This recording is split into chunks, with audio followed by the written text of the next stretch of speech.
Rabbil alamin. Wassalamu ala sayyidina Muhammadin wa ala alihi wa sahbihi ajmain. Terima kasih sebelumnya yang terhormat Bapak pemateri, Bapak Ibu pemateri. Sebelumnya khusus di sini ada founder pelopor literasi desaku, yaitu Ibu Nora Saifa Janana, beserta pemateri yang lain. Yang pertama ada Bapak Hirman Setiawan dan Ibu Rahmatul Lulisnaini. Ya. Mungkin kita tidak usah berlama-lama sebelumnya, biar efisiensi waktu juga, karena saya kira semuanya tidak sabar ya untuk mendengarkan paparan pemateri semuanya. Ada 3 di sini. Tentunya sebelum saya mulai, Bapak Ibu sekalian dipersilakan untuk bisa on cam ya, biar para pemateri dalam menyampaikan materi berasa berbicara dengan human ya, atau manusia ya. Kalau bisa, kalau tidak ada halangan silakan on cam ya. Silakan jika tidak ada keperluan silakan bisa di mute dan didengarkan bersama-sama biar tidak mengganggu. Oke. Untuk absen kita akan share di belakang, dan nanti mungkin ada perubahan-perubahan yang pengen sertifikat yang lain bisa nanti ada di belakang acara seperti itu. Oke, tentunya sebelum kita mulai, mari kita buka bersama-sama dengan bacaan basmalah bersama-sama. Bismillahirrahmanirrahim. Oke, langsung saja pada pertemuan kali ini saya akan memperkenalkan pemateri atau mungkin diskusi panel pada kali ini. Yang pertama, saya bacakan CV-nya satu-satu atau per panel ya, atau per panel atau satu-satu, Bapak Hirman atau Ibu Nora? Ya, satu persatu. Nanti Di awal ya. betul. Ya, oke. Oke, Bapak Ibu sekalian, kita pemateri pertama kita, saya izin share screen ya. Oke.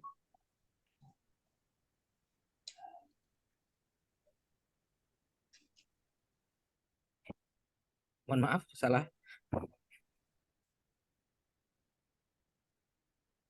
Oke, bisa lihat Bapak Ibu sekalian. Oke, pada pertemuan siang hari ini, pada diskusi webinar publikasi karya ilmiah yang diadakan oleh pelopor literasi Dusunku, pemateri pertama yaitu Bapak Hirman Setiawan MSc ya. Silakan bisa dicatat Bapak Ibu sekalian, kalau butuh konsultasi atau yang lain-lain harus bertanya-tanya tentang perjunalan, dan mungkin juga Bapak Hirman Setiawan juga arsiparis ya, juga terus teladan ya, salah satunya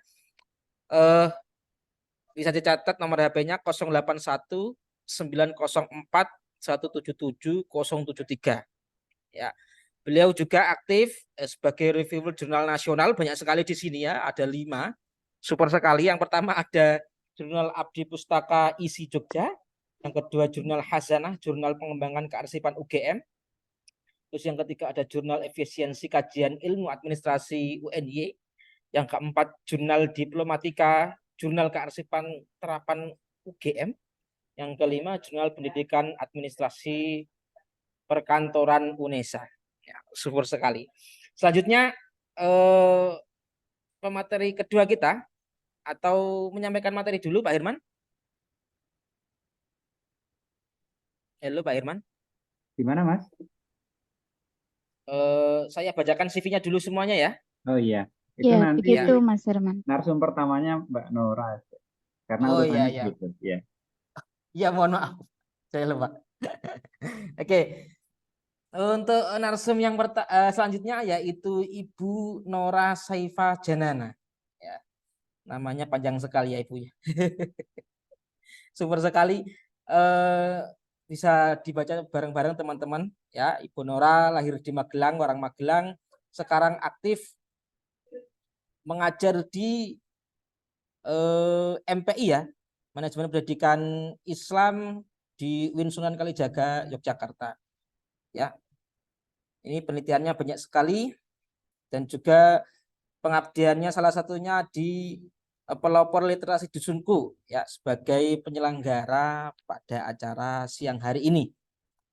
Jenjang pendidikannya beliau S1 dan S2-nya sampai S3-nya itu di UNY ya. Terus nomornya bisa dicatat Ibu Bapak Ibu semuanya 082 324 660 068 ya. Jika nanti ada pertanyaan silakan nanti di chat di grup aja atau di chat Zoom ya. Selanjutnya yang ketiga pemateri kita yaitu Ibu Rahmatul Lu'lu'ul Isna ini ya. Beliau juga aktif mengajar di Fakultas Ilmu Tarbiyah dan Keguruan UIN Sunan Kalijaga. Beliau juga banyak penelitiannya ya, saya tidak bisa membaca satu persatu, mungkin Bapak Ibu sekalian bisa cek di Google Scholar-nya dengan nama Rahmatun Lu'lu'ul Isna ini ya dari UIN Suka. Mungkin nomornya mungkin ya. Oke. Langsung saja untuk pemateri pertama. Mungkin kita lanjut saja biar cepat. Kita langsung saja menuju pemateri yang pertama yaitu Ibu Nora Saifah Janana. Mohon maaf sebelumnya kalau ada salah kata atau membacakan CV-nya ya. Ini biar cepat saja. Oke, halo Ibu Nora Saifah Janana. Ya, Mas Mupin, Ya, suara mana saya kabarnya? terdengar dengan baik ya? Sangat baik sekali. Alhamdulillah, saya sehat. Ya, sudah makan siang ya Ibu ya? Alhamdulillah, sudah Mas Mupin. Oke. Ya. Langsung saja mungkin itu Bu, kita setiap materi nanti kita beri waktu 20 menit agar efisien semuanya tersampaikan. Semoga semuanya tersampaikan secara menyeluruh seperti itu. Terima kasih kepada Ibu Nora Saifah Janana. Kepada beliau, waktu saya persilakan.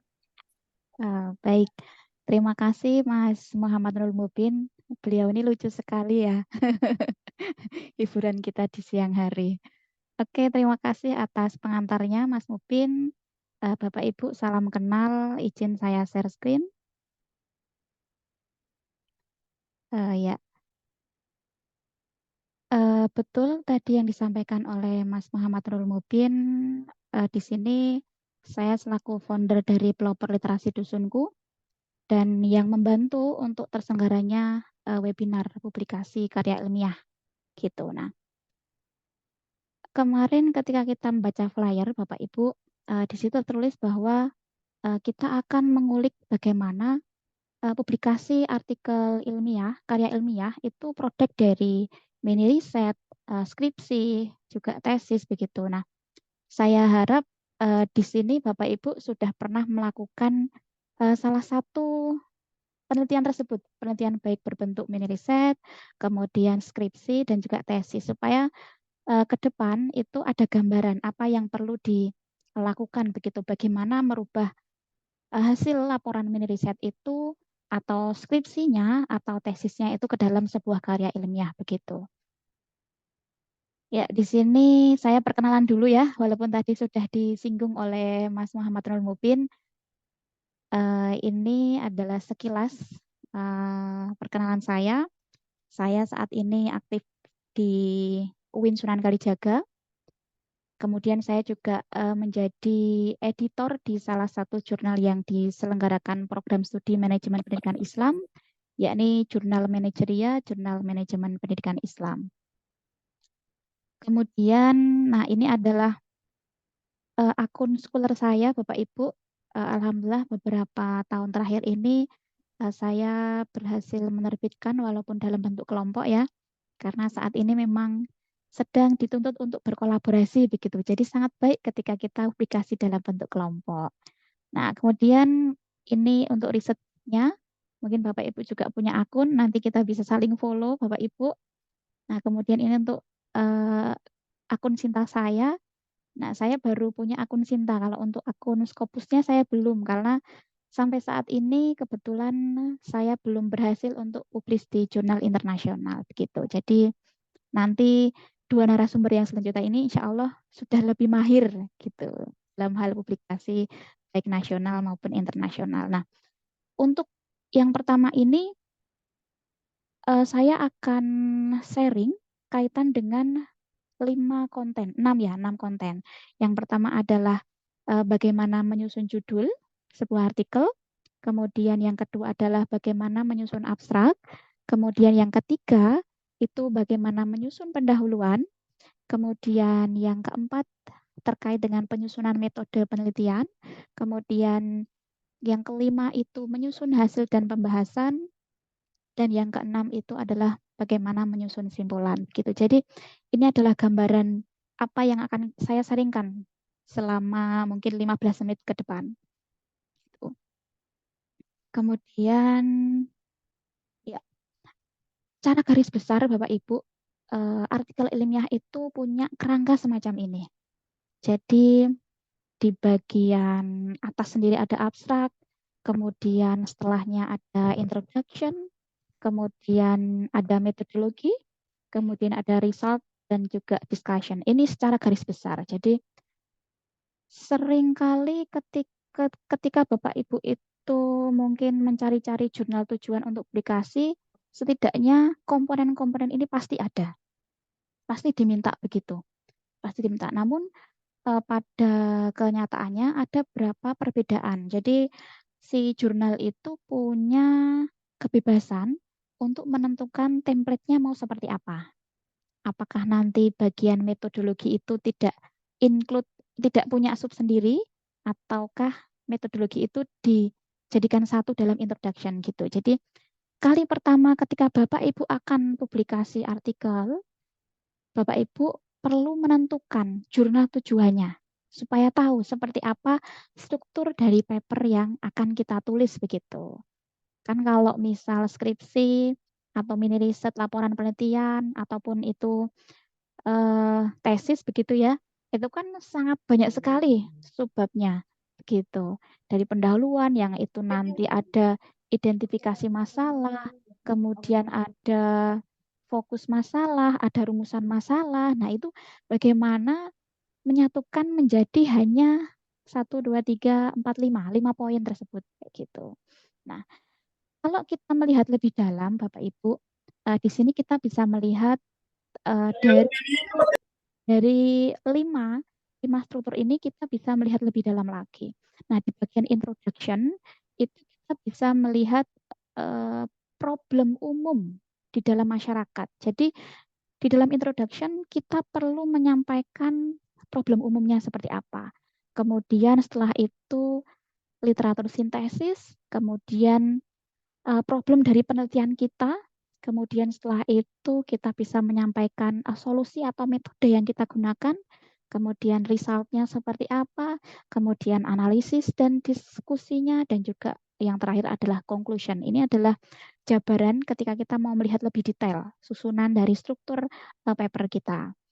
Nah, kemudian ini masuk yang pertama, misalnya menyusun judul artikel Bapak Ibu. Ada beberapa hal yang perlu diperhatikan ketika kita itu menyusun judul artikel. Ini hanya simpulan yang kami susun ya. Nah, mungkin nanti ada case-case khusus dalam ketika kita menemui jurnal-jurnal tertentu begitu. Nah, yang pertama adalah judul itu dibuat ringkas, concise, kemudian dia akurat dan juga informatif begitu. Nah, judul itu juga dapat berupa pertanyaan Bapak Ibu atau pernyataan yang menarik perhatian pembaca. Kemudian judul itu bisa juga dia memuat kriteria, ada metodenya, ada research objektifnya atau object of research-nya. Begitu. Dan untuk jumlah kata di judul artikel itu ada yang umumnya yang mungkin yang efektif menurut saya itu 8 sampai 14 kata. Jadi kalau terlalu panjang itu tidak bagus juga. Kan kalau misal deskripsi atau tesis itu kan biasanya ada 4 variabel, ada 3 variabel. Nah, bagaimana kita itu menyusun menjadi 8 sampai 14 kata saja begitu. Apakah nanti tesis atau skripsi itu hanya akan diambil satu variabel saja untuk dijadikan artikel, itu boleh-boleh saja, sah-sah saja gitu. Kemudian ini contohnya Bapak Ibu. Nah, ini beberapa contoh judul. Misal Human Resource Approach for Optimization of Knowledge Management Implementation. Ini memenuhi kriteria dia itu informatif, kemudian dia ada pendekatannya, ada metodenya. Kemudian yang kedua ini contoh dari From Teachers to Student Creativity. Di sini juga termasuk bagian judul yang mana dia berupa pertanyaan begitu. Kemudian Identifying Fake News ini merupakan salah satu judul yang modelnya pakai subjudul begitu ya. Nah, Bapak Ibu ketika nanti searching di beberapa jurnal internasional itu juga akan menemukan berbagai model judul begitu. Jadi silahkan Bapak Ibu bisa mempelajari, bisa membaca riwayat judul seperti apa saja yang biasa digunakan di jurnal tersebut gitu. Nah, kemudian kepemimpinan sekolah dalam situasi krisis COVID-19 di Indonesia. Ini judul yang isinya jelas begitu. Oh, ini tentang COVID. Oh, tentang kepemimpinan begitu. Jadi tidak perlu panjang lebar Bapak Ibu, tidak perlu panjang lebar. Yang penting dia itu menarik dan informatif, jelas begitu apa yang mau disampaikan. Nah, kemudian yang kedua itu kaitan dengan menyusun abstrak. Nah, dalam abstrak umumnya kita sudah sering mendengar IMRAT ya, Introduction, Method, Result, Discussion gitu.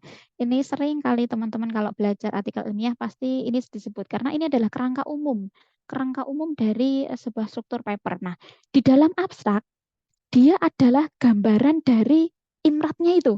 Gitu. Jadi ya rational background-nya ada, metodenya ada, result-nya ada, konklusinya juga ada. Tapi hanya bagian kecilnya saja. Cukup satu atau dua kalimat. Tapi kita perlu memperhatikan juga seperti apa kriteria abstrak yang dibutuhkan di jurnal tujuan kita. Ada yang dia hanya perlu 200 kata, ada yang 250 kata, ada yang 150 kata. Nah, itu silahkan disesuaikan begitu. Jadi disesuaikan di jurnal tujuan. Nah, kita bisa melihat contohnya komponen of abstract di sini bagian atas ini Bapak Ibu ya. Ada general problem in your field. Jadi permasalahan umum dari penelitian yang kita lakukan itu apa? Kemudian disusul dengan spesifik problemnya. Nah, di sini kita bisa menyampaikan riset gap-nya. Apa sih novelty dari penelitian kita? Begitu bisa disampaikan di sini di dalam abstrak.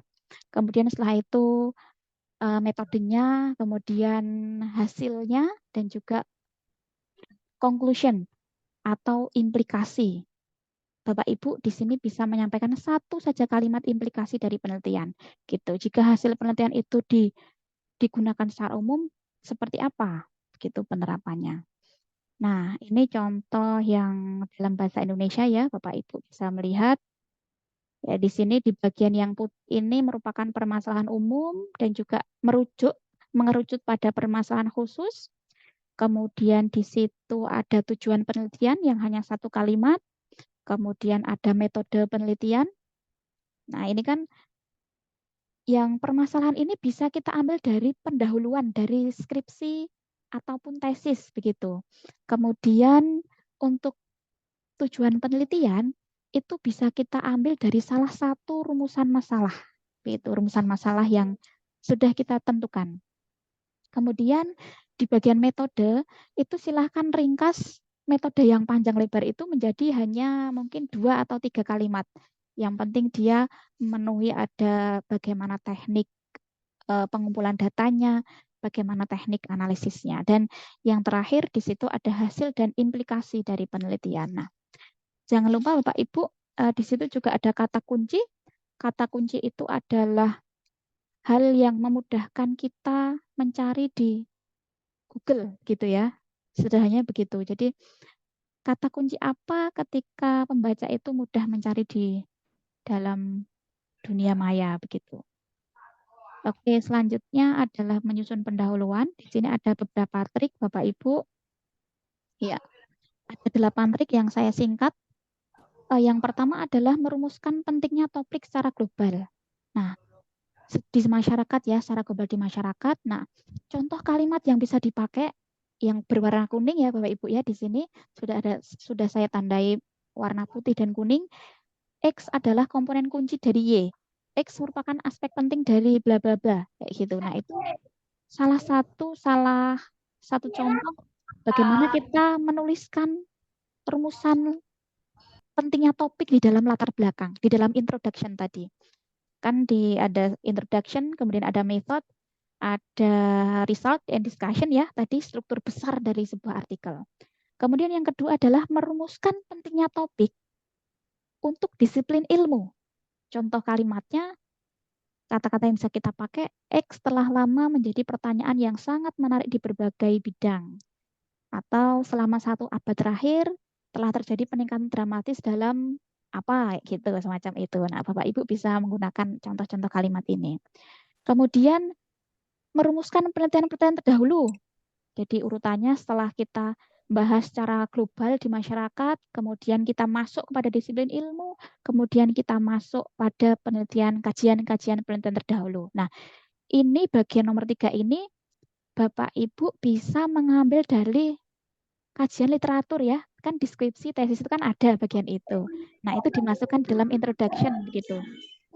Nah, kata atau kalimat yang mungkin bisa digunakan itu misalnya penelitian sebelumnya menyebutkan bahwa apa, kemudian studi tentang kepemimpinan pendidikan itu menunjukkan pentingnya apa begitu. Nah, itu adalah kata-kata kunci ketika kita itu sedang membahas penelitian-penelitian terdahulu begitu. Kemudian tahap selanjutnya Bapak Ibu bisa menjelaskan tentang hasil dari penelitian terdahulu itu. Kan sudah ini ya, sudah membuat kajian literatur di situ. Nah, contoh kalimat yang bisa dipakai itu misalnya ada semakin banyak literatur yang mengakui apa kayak gitu. Kemudian baru-baru ini para peneliti telah meneliti efek X pada Y dan seperti apa hasilnya kayak gitu. Nah, kemudian selanjutnya mengidentifikasi kelemahan penelitian terdahulu. Nah, poin ke-3, 4, 5, 6 itu kita bisa ambil dari kajian penelitian terdahulu kalau deskripsi atau tesis gitu. Dan di warna kuning ini Bapak Ibu bisa mencoba mengaplikasikannya ketika mau memasukkan dalam introduction. Nah, nomor 7 itu merumuskan tujuan dan fokus penelitian. Contoh kalimatnya, studi ini memiliki 4 tujuan utama. Pertama apa, kedua apa, ketiga apa. Kemudian studi ini mengeksplorasi hubungan X dan Y misalnya. Apa, hubungan apa dan apa gitu. Nah, yang terakhir, di dalam introduction, itu kita perlu menunjukkan urgensi dan juga kebaruan penelitian atau novelty ya. Kalau para editor reviewer itu menyebutnya novelty-mu apa gitu kan. Pasti ini dicari karena ini nanti yang akan menjadi pertimbangan para editor menerima artikelnya. Begitu. Nah, penelitian ini memberikan penajaman pada apa, penelitian ini memberikan kontribusi pada pemahaman tentang apa, kayak gitu. Nah, itu bisa dijadikan kalimat-kalimat kunci ketika kita sedang menyampaikan bagian tersebut. Nah, kemudian yang 3, menyusun metode ya. Ini ada beberapa trik Bapak Ibu. Yang pertama, kita perlu menjelaskan metode penelitian yang digunakan sebelumnya. Supaya apa? Supaya kita bisa mengetahui bahwa metode yang kita pakai itu memang betul bagus begitu ya. Nah, contohnya nih, sejumlah teknik telah dikembangkan untuk apa gitu. Nah, salah satu alat yang paling terkenal untuk menilai atau mengukur kepemimpinan adalah apa? Nah, kemudian semacam itu. Kemudian setelah Bapak Ibu menyampaikan metode penelitian yang digunakan sebelumnya, Bapak di kalimat selanjutnya, Bapak Ibu bisa memberikan alasan mengapa suatu metode itu diadopsi. Metode Bapak Ibu itu kenapa kok digunakan? Kayak gitu. Misalnya metode kuantitatif ini sangat berguna untuk mempelajari apa? Atau studi kasus ini sangat berguna untuk mempelajari tentang kepemimpinan, kayak gitu, semacam itu. Nah, atau batasan ini, kalau batasan dari pendekatan ini adalah, bla bla bla ini adalah ketika ditolak, ketika tidak menggunakan metode tersebut. Gitu. Selanjutnya, Bapak Ibu itu bisa menunjukkan bahwa metode yang digunakan itu sudah mapan. Contoh kalimatnya nih, analisis didasarkan pada kerangka konseptual yang diusulkan oleh Smith misalnya. Ini Smith nama orang ya, kayak gitu. Nama orang. Atau Bapak Ibu bisa menggunakan kalimat yang lain kayak gitu. Nah, setelah itu Bapak Ibu bisa menceritakan cara pemilihan dan karakteristik sampel yang digunakan, kemudian proses pengambilan datanya seperti apa, kemudian prosedur pengolahan dan analisis data. Saya yakin keenam bagian ini itu sudah ada pada skripsi, tesis, ataupun laporan riset Bapak Ibu. Jadi tinggal merangkum saja, tinggal dijadiin satu, diambil satu kalimat, kayak gitu. Jadi hanya mungkin 1 atau 2 paragraf begitu. Nah, kemudian selanjutnya itu menyusun hasil. Ada beberapa poin juga di dalam menyusun hasil. Yang pertama itu adalah menjelaskan kembali tujuan prosedur penelitian. Misalnya studi ini telah membahas tentang apa, kayak gitu. Nah, kemudian menyoroti hasil yang menarik atau mengejutkan. Contoh kalimatnya, menariknya korelasi ini terkait dengan apa, kayak gitu. Nah, ringkas hasil penelitian secara jelas. Jadi silahkan, bila itu memerlukan tabel ataupun gambar, silahkan gunakan. Namun, di dalam penggunaan tabel, ada beberapa catatan Bapak Ibu. Yang pertama adalah hindari pembuatan tabel kecuali data berulang harus disajikan. Gitu. Jadi kalau hanya sekali saja penyampaiannya, tidak perlu menggunakan tabel. Karena data itu lebih baik disajikan dalam bentuk teks saja, begitu. Kalau misal harus disampaikan ulang, ya silahkan gunakan bentuk yang lain ya. Ini salah satunya adalah bentuk tabel, gitu. Nah, kemudian waktu saya masih berapa menit, Mas Mubin? Aman Bu, masih 10 menitan. Oke. Kemudian untuk diskusi ya, ini ada beberapa trik Bapak Ibu. Di dalam susunan diskusi artikel, yang pertama yang perlu kita sampaikan adalah membuat paragraf pembuka dengan mengacu pada literatur sebelumnya atau mengacu pada tujuan penelitian. Gitu. Contoh kalimatnya nih, beberapa studi sebelumnya menunjukkan bahwa kepemimpinan pendidikan sangat bermanfaat bagi kemajuan organisasi misalnya. Atau seperti yang disebutkan dalam literatur review bahwa X sangat berpengaruh pada Y. Nah, kemudian nanti seperti apa hubungannya dengan hasilnya kita. Kemudian yang kedua itu menguraikan kembali hasil atau salah satu dari beberapa hasil yang sudah ada untuk dibahas. Jadi misal tadi hasilnya ada 3 poin, misalnya 3 penemuan, maka bisa dibahas satu persatu. Hasil penelitian ini menunjukkan bahwa apa, gitu. Nah, yang ketiga, itu Bapak Ibu juga bisa menunjukkan jika ada, itu menunjukkan hasil yang tidak terduga. Misalnya tiba-tiba seharusnya kepemimpinan itu berpengaruh baik terhadap kemajuan organisasi. Semakin baik kepemimpinan, maka semakin baik organisasinya. Tapi kok di sini tidak ya? Nah, itu bisa disampaikan di sini, di bagian diskusi itu. Nah, selanjutnya Bapak Ibu juga bisa menyampaikan perbandingan hasil, baik itu yang pro maupun yang kontra. Nah, di sini misalnya yang mendukung temuan, this findings is consistent with that of Smith misalnya. Seperti yang dilakukan oleh Smith maksudnya gitu. Pandangan ini didukung oleh Jones yang menulis bahwa apa gitu. Atau hasil yang bertentangan dengan temuan sebelumnya hasilnya. Misal sementara hasil studi ini kepemimpinan itu tidak berpengaruh terhadap kemajuan organisasi, tapi John di tahun 2015 telah mengambil pendekatan yang berbeda dengan berfokus pada apa gitu semacam itu. Nah, selain itu Bapak Ibu juga pada diskusi itu bisa memberikan penjelasan dari temuannya. Penjelasan dari temuan bahwa tidak di sini Bapak Ibu bisa melibatkan penelitian-penelitian yang sudah ada atau juga menyarankan interpretasi yang hati-hati dari temuan. Jadi silahkan bisa disampaikan hasilnya itu apakah mendukung dari temuan-temuan sebelumnya ataukah bertentangan dengan temuan-temuan sebelumnya. Gitu. Sampai pada di sini itu menyampaikan implikasinya, kemudian juga saran untuk penelitian selanjutnya begitu. Nah, selanjutnya di bagian akhir ya, kita tentunya akan membuat simpulan, conclusion. Ada beberapa hal yang bisa digunakan untuk pedoman dalam menulis conclusion. Conclusion itu bukan copy paste dari diskusi Bapak Ibu ya. Tidak copy paste ya, walaupun intinya itu sama, tapi tidak hanya asal kopas dari bagian diskusi. Nah, di situ ada beberapa hal yang perlu kita sampaikan. Yang pertama itu memulai paragraf dengan tujuan, tadi kan tujuan penelitiannya disampaikan kembali, ditegaskan kembali, kemudian implikasinya apa untuk bidang disiplin ilmu, kemudian pentingnya atau kontribusi dari penelitian itu seperti apa. Nah, di bagian conclusion ini juga kita perlu menyampaikan keterbatasan dari penelitian kita.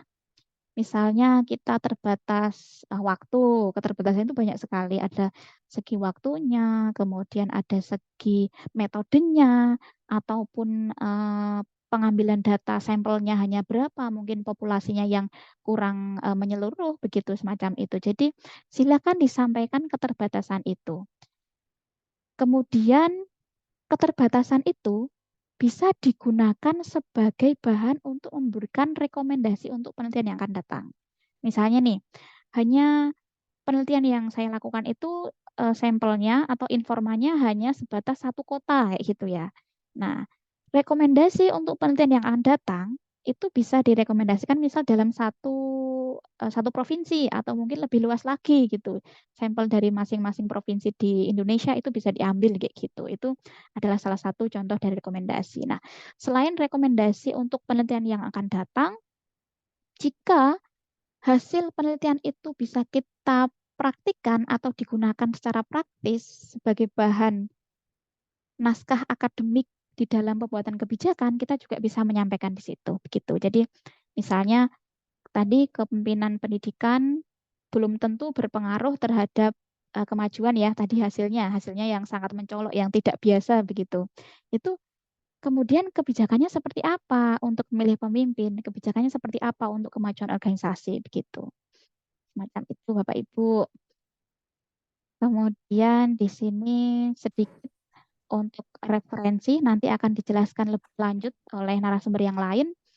Di sini pada saat Bapak Ibu mengambil referensi yang ada di tesis, yang ada skripsi atau di laporan mini riset, yang pertama ikuti author guidelines dari jurnal yang dituju. Apakah pakai model apa, Chicago, Harvard, dan sebagainya. Jadi author guideline dari jurnal itu adalah harga mati Bapak Ibu, tidak boleh ditawar.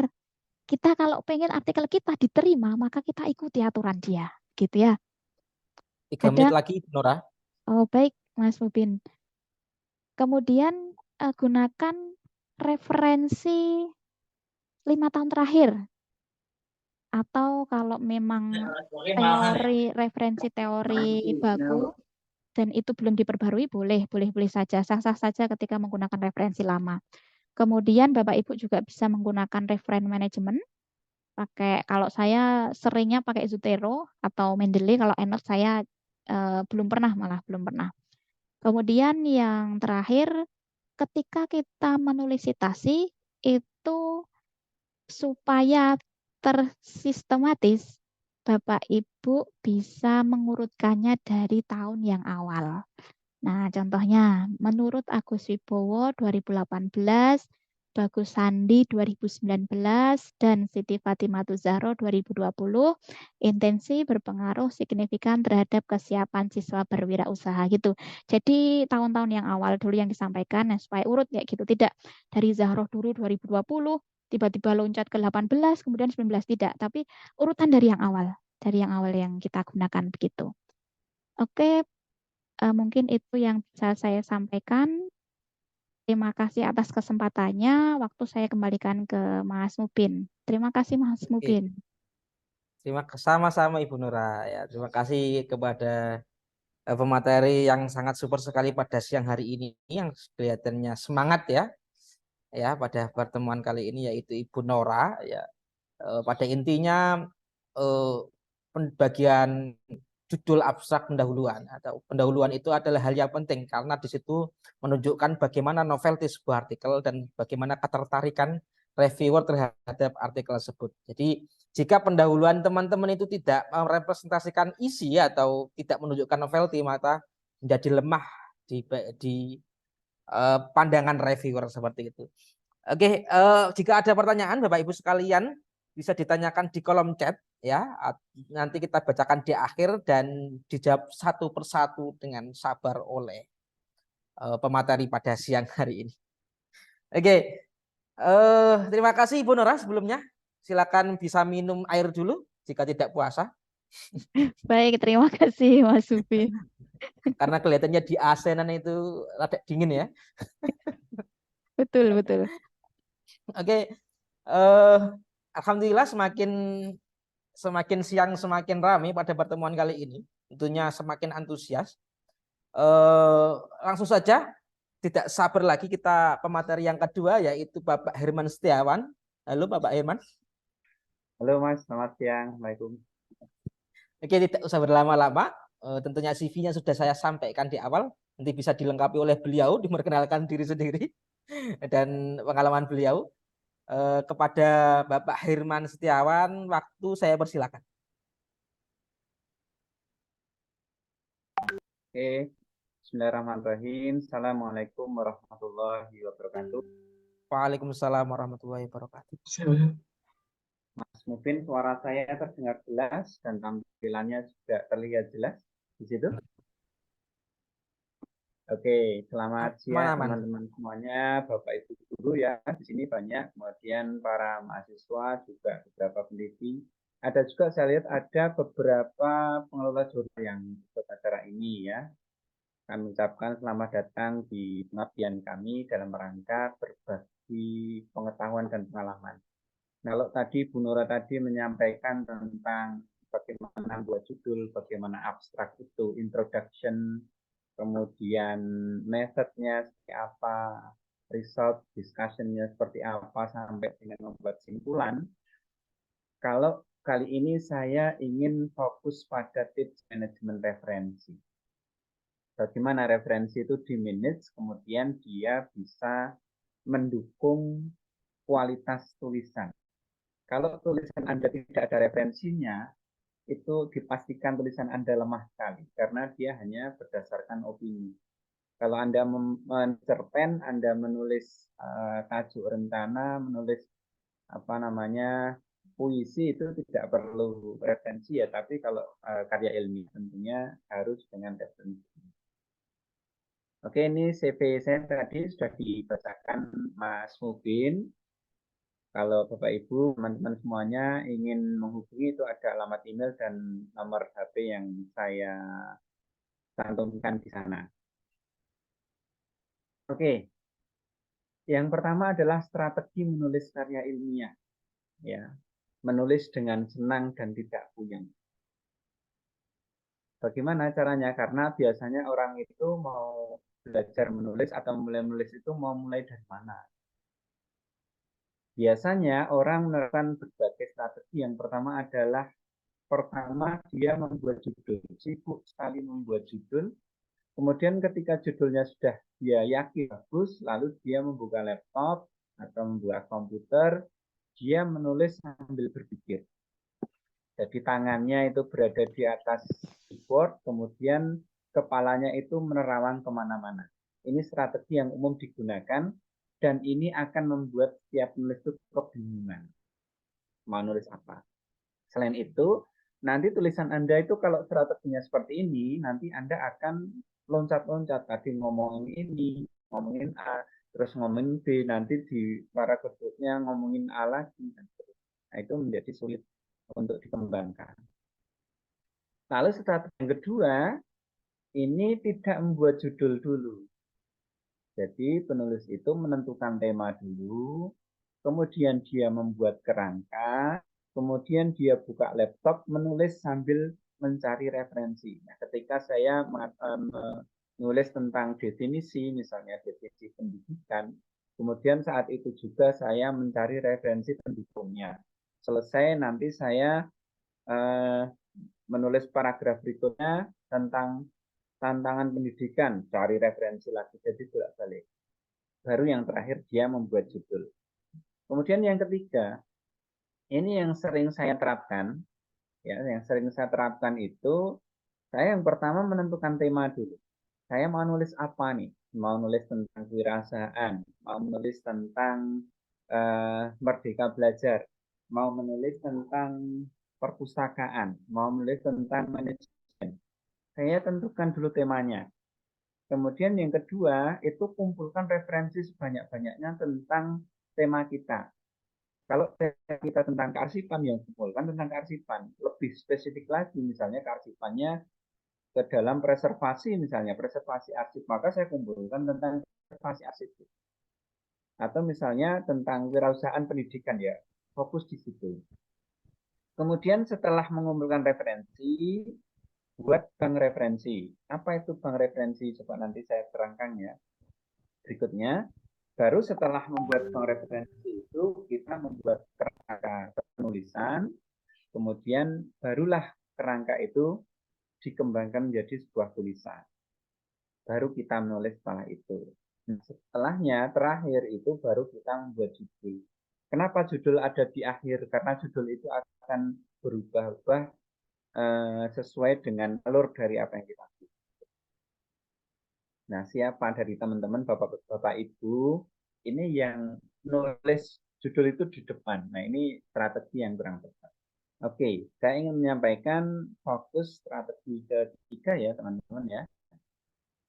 Yang pertama, tentukan tema, kedua, kumpulkan referensi, tiga, buat bank referensi, yang keempat, buat kerangka, dan yang kelima menulisnya. Oke, kita lihat. Contoh tema, temanya adalah kewirausahaan. Contoh subtemanya adalah kewirausahaan dalam pendidikan.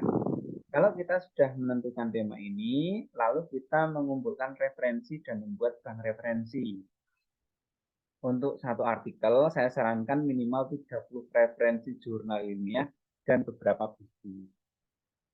Bobotnya seperti apa? Kalau Anda ingin menulis jurnal ilmiah, lebih baik Anda mengambil referensi juga dari jurnal ilmiah. Sebaiknya yang mutakhir ya, 5 tahun terakhir atau 10 tahun terakhir. Dan beberapa buku. Boleh nggak kita pakai sumber internet? Boleh, tapi diminimalkan. Boleh nggak kita menggunakan referensi surat kabar, majalah, dan lain-lain? Boleh. Tapi itu diminimalkan. Boleh nggak peraturan perundang-undangan kita gunakan sebagai referensi? Boleh, tapi itu diminimalkan. Kemudian setelah kita kumpul referensi dan membuat bank referensi, kita membuat kerangka dan jangan menulis tanpa kerangka. Jangan sekali-kali menulis tanpa kerangka. Seperti yang saya sampaikan tadi, kalau Anda membuka laptop, tangan Anda di keyboard, kemudian pikiran Anda kemana-mana, itu dipastikan tulisan Anda akan amburadul, tidak bagus ya. Kemudian lalu setelah itu mulailah menulis dengan mengembangkan kerangka yang telah kita buat itu. Pertanyaannya, apakah kerangka bisa berubah? Bisa, karena kita bisa menemukan sesuatu yang tadinya tidak terpikirkan, kemudian bisa kita masukkan ke dalam naskah kita. Lalu bagaimana kita mengumpulkan referensi? Teman-teman jangan gunakan Google ya. Tapi kalau mau pakai Google Scholar. Karena Google Scholar sudah memfilter, di situ adalah tulisan-tulisan ilmiah. Selain Google apa? Banyak ya, Anda buka ResearchGate, kemudian Scopus, kemudian Progress, Science Direct, Saxo, dan lain-lain, itu semuanya menyediakan database tentang artikel-artikel yang telah dimuat di jurnal terindeks. Ya, terindeks itu kalau ResearchGate ya berarti dia terindeks ResearchGate. Kalau Anda membuka Science Direct berarti sudah terindeks oleh Science Direct. Nah, yang paling umum digunakan khususnya bagi pemula adalah Google Scholar karena dia open access ya. Apapun bisa kita akses dari Google Scholar itu. Bagaimana caranya? Kita tinggal memasukkan kata kuncinya. Ini contohnya ketika kita membuka Google Scholar di internet, kemudian saya masukkan Entrepreneurship Education, itu nanti akan ditampilkan artikel-artikel itu. Pastikan yang itu adalah judul artikelnya, kemudian yang hijau itu adalah jurnalnya. Hati-hati ketika Anda ingin mengutip, saya sarankan yang ada kata-kata jurnalnya. Yang paling atas itu kan ada kata jurnal tuh yang hijau itu. Yang bawahnya nggak ada. Di bawahnya lagi talent practice itu juga itu nanti menyebut jurnal. Kemudian di sebelah kanan kita lihat ada filenya PDF. Berarti itu dapat kita dapat kita download kemudian kita kumpulkan menjadi bank referensi kita. Kemudian di sebelah kiri itu ada anytime 2023 dan seterusnya. Kalau Anda ingin mencari 5 tahun terakhir, maka ya 2023 ke belakang selama 5 tahun. Nanti akan disajikan artikel-artikel terkait kata kunci yang kita masukkan itu dalam 5 tahun terakhir. Kemudian ini contoh Science Direct ya. Education Entrepreneurship itu juga menu-menunya hampir sama di Google Scholar tadi, tapi istilahnya berbeda. Nah, ini kenapa saya gunakan kata kuncinya pakai tanda kutip? Karena dengan tanda kutip itu tidak akan dipisahkan kata education dan entrepreneurship. Kalau tidak pakai tanda kutip, biasanya education-nya di depan, entrepreneur-nya di belakang, jauh gitu. Atau ada selang beberapa kata yang tidak termasuk itu. Atau bukan satu rangkaian. Kemudian ini contoh ResearchGate dan kemudian ada progres ya. Kita bisa masukkan kata kunci, dia akan menyajikan artikel-artikel yang sesuai dengan permintaan kita. Ya, kita bisa download, bisa ambil full text-nya, full text PDF dan seterusnya. Tetapi kadang-kadang seperti progres, fokus semacam itu ada hal-hal yang kemudian dia diprotek atau tidak open access. Cari yang open saja. Nah, kemudian kita buat folder di komputer kita. Kalau kita mencari referensi tentang entrepreneurship, tentang kewirausahaan, saya sarankan seperti ini. Ini contoh yang saya praktikkan. Saya mendownload artikel nomor 1. Pertama, itu selalu saya rename atau saya berikan angka 1. Kemudian angka 2, angka 3, dan seterusnya. Untuk apa? Hal ini digunakan ketika saya sudah membaca artikel nomor 1 itu, berarti nanti selanjutnya saya membaca artikel nomor 2.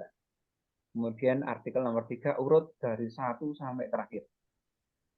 Biasanya minimal satu artikel itu saya menggunakan minimal 30 artikel sampai 100 artikel untuk menghasilkan artikel saya. Nah, dengan penomoran seperti ini kita akan tahu kita membaca sampai mana. Enggak mungkin dari 15 itu kita baca dalam satu waktu atau sekali duduk kita baca semuanya, enggak. Tapi kita bisa membedakan atau kita bisa mengingat-ingat. Kemarin saya baca sampai mana. Jadi itu fungsinya. Kemudian setelah di folder komputer kita sudah terkumpul seperti ini, lalu saya baca satu persatu. Oke, kalau saya membaca itu saya tayangkan ada 4 artikel. Kalau saya membaca artikel 1, kemudian selesai membaca artikel kedua, kemudian saya baca artikel ketiga, itu otomatis apa dari artikel 1 tadi saya pasti sudah lupa. Apalagi banyak gitu. Jadi bagaimana untuk agar kita tidak lupa? Itu caranya adalah yang pertama baca satu artikel, fokus, kemudian pahami, kemudian temukan hal penting di artikel 1 itu. Artikel pertama Anda baca, fokus, cari di bagian abstrak, atau di bagian introduction, atau di bagian conclusion. Anda baca di 3 tempat itu Anda biasanya akan menemukan pendapatnya yang kemudian bisa kita kutip. Ya. Di abstrak itu bisa kita kutip sebelum kata this study, penelitian ini. Sebelum itu bisa kita kutip biasanya. Atau di introduction banyak ya. Kemudian di konklusi juga bisa. Anda tidak perlu membaca dari awal sampai akhir ya, tapi Anda bisa mengutip sesuatu yang penting. Apa itu yang penting? Contohnya definisi sesuatu, jenis-jenisnya, ciri-cirinya, kemudian tantangan-tantangannya, kemudian manfaatnya itu bisa Anda langsung temukan hal penting. Lalu hal penting itu Anda langsung tuliskan, ya, langsung tuliskan di bank referensi itu. Jadi dari artikel 1 saya mendapatkan hal penting ini. Apa yang itu langsung ditulis, jangan diingat-ingat. Tapi langsung dimasukkan ke bank. Seperti apa banknya? Nanti kita tunjukkan ya. Kutip hal penting itu dan berikan identitasnya. Ini adalah kutipan dari artikel nomor berapa. Kalau di folder Anda ada nomornya, itu pasti mudah ya. Lalu yang ketiga adalah buat parafrase dan depan. Nanti parafrase seperti apa, kemudian setelah selesai membaca satu artikel sudah Anda kutip, kemudian akan ke bank, lalu baca artikel berikutnya, ulangi langkah 1. Artikel 2 selesai, ulangi lanjut artikel 3 dan seterusnya. Nah, ini adalah contoh bank referensi. Ya, ada kolom ini tidak harus seperti ini, teman-teman, tapi setidaknya semacam ini. Nomor artikelnya 1 di halaman 23 itu si penulis menuliskan bahwa kewirausahaan adalah bla bla bla atau mengacu pada proses memulai dan seterusnya. Itu langsung bisa kita parafrase seperti yang paling kanan itu. Kita bolak-balik kalimatnya dengan tidak mengubah esensi dari kalimat itu.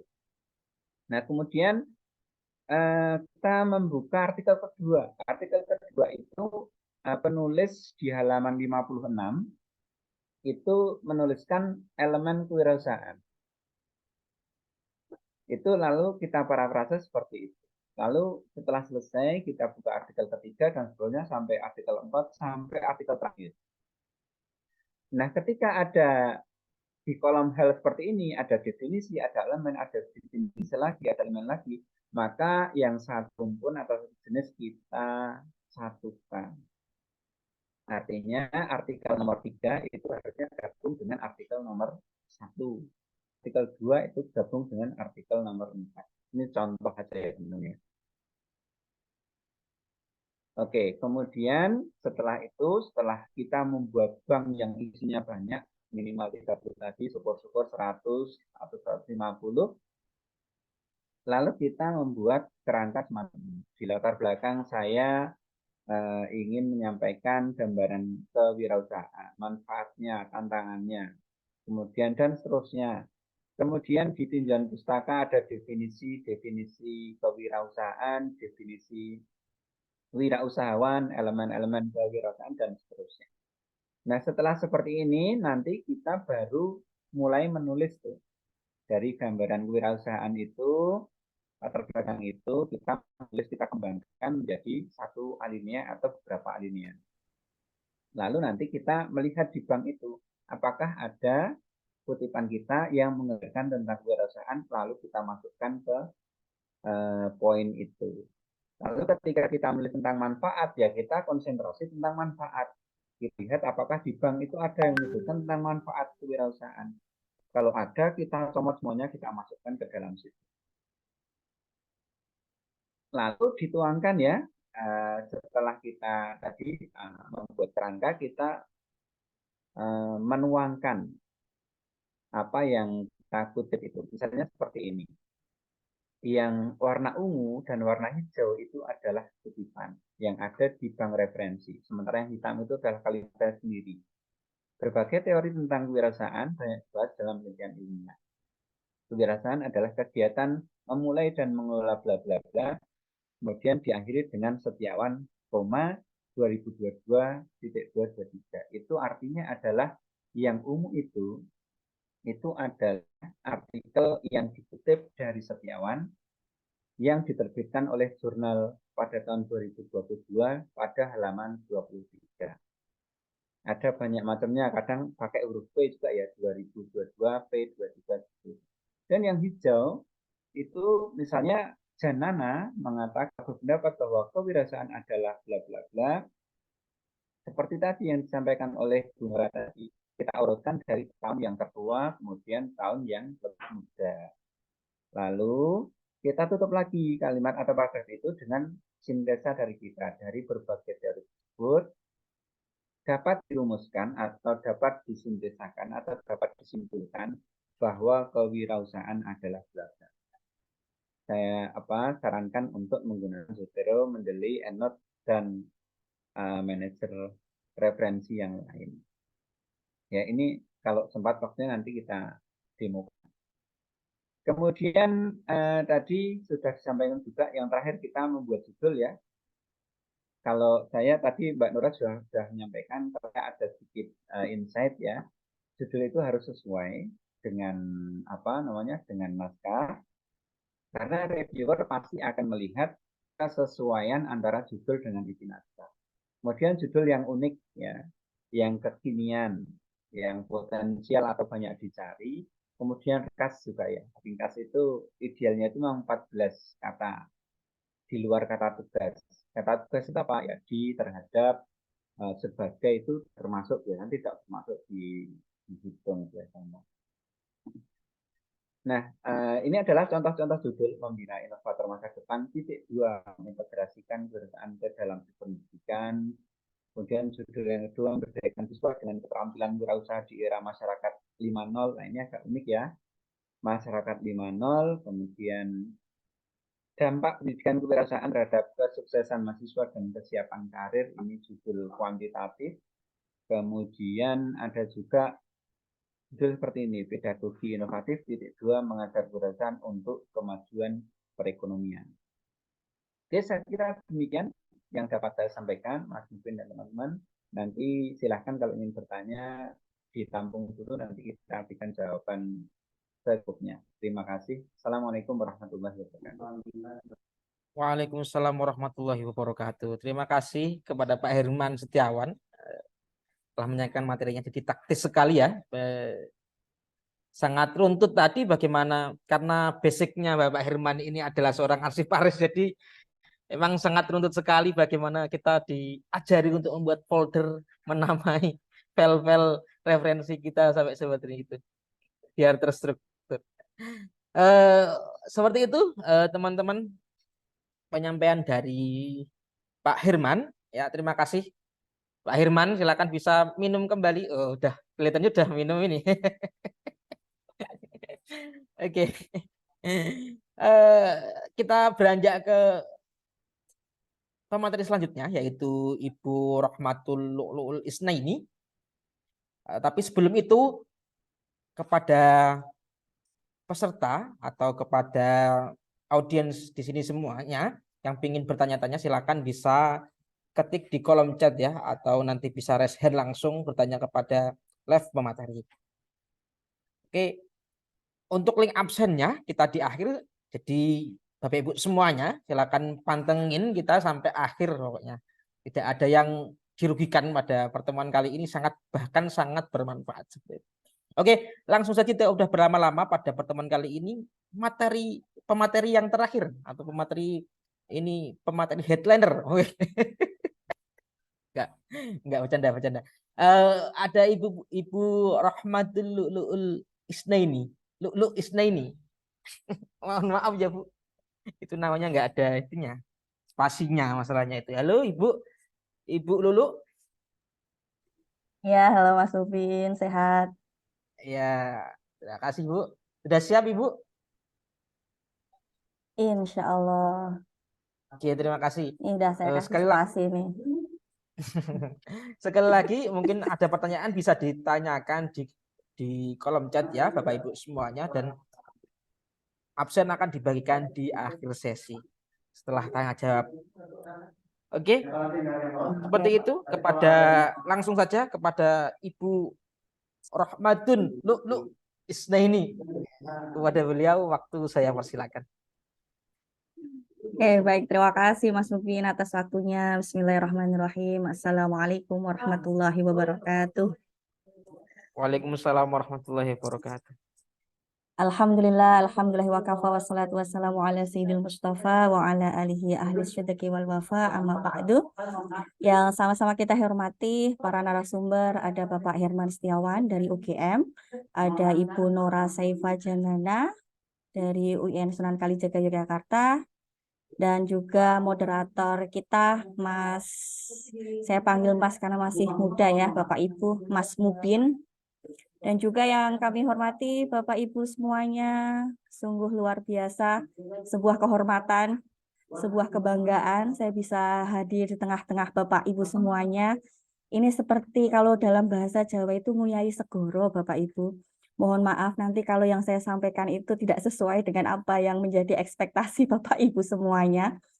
Dan di sini saya diberikan amanah untuk bisa menyampaikan kaitannya dengan langkah sukses gitu ya, tentukan jurnal atau trik lah, tips gitu begitu. Untuk bagaimana sih menentukan jurnal yang sesuai dengan apa yang menjadi tujuan publikasi kita semuanya. Insya Allah sudah jelas ya Mas Mubin ya untuk slide saya ya. Sudah Bu, sudah terlihat.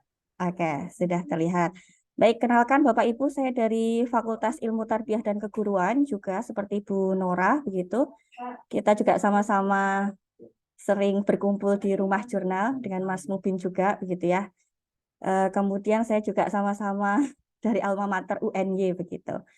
Kalau rumah saya jauh Bapak Ibu, kalau silahkan mampir ke Delanggu, kalau perjalanan ke Solo ya.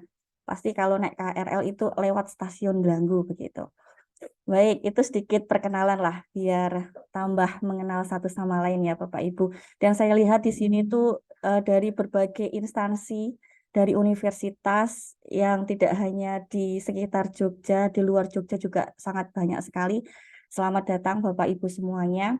Saya jadi tambah minder ini untuk bisa menyampaikan materi apa ini yang sudah saya persiapkan. Semoga bisa menjawab apa yang dicari oleh Bapak Ibu semuanya. Baik, kita mulai saja. Sebenarnya untuk langkah sukses menentukan jurnal itu kita kaitkan dengan tujuan Bapak Ibu. Sebenarnya untuk apa sih publikasi kita, gitu ya? Motivasinya apa? Mau mencari funding begitu, biaya, motif ekonomi, gitu ya? Apakah bisa seperti itu? Kalau di karir dosen bisa ya Bapak Ibu ya. Ketika memiliki publikasi internasional bereputasi biasanya ada reward, ada penghargaan gitu ya.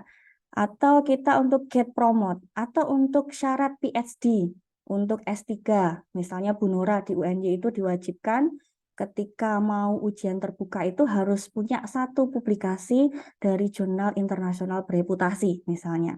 Nah, itu kita harus tentukan di awal. Untuk apa sih publikasi kita? Maka nanti untuk menentukan jurnal target itu disesuaikan dengan tujuan publikasi kita tersebut begitu. Dan ini saya tujukan untuk jurnal bereputasi internasional begitu ya Bapak Ibu. Setidaknya ketika kita punya orientasi untuk publikasi di sana gitu ya, dan kita sudah membuat artikel yang memang disesuaikan template gaya selingkungnya di jurnal tersebut, setidaknya kalaupun ditolak itu turun-turunnya ke Sinta 2 lah yang sudah terakreditasi nasional. Secara Sinta itu Sinta 2 begitu Bapak Ibu. Jadi seperti itu untuk langkah yang pertama, Bapak Ibu silahkan rumuskan tujuannya apa dulu begitu ya. Kalau sudah tujuannya yang sudah ditentukan begitu, apa yang perlu diperhatikan untuk bisa menentukan jurnal? Kalau tadi kan sudah diberitahu gitu ya caranya caranya untuk mendapatkan banyak referensi, tentunya itu juga ada kaitannya dengan menemukan berbagai jurnal. Nah, ini yang perlu dibaca oleh Bapak Ibu ketika mencari sebuah jurnal dan memang sudah masuk ke sebuah webnya jurnal begitu ya.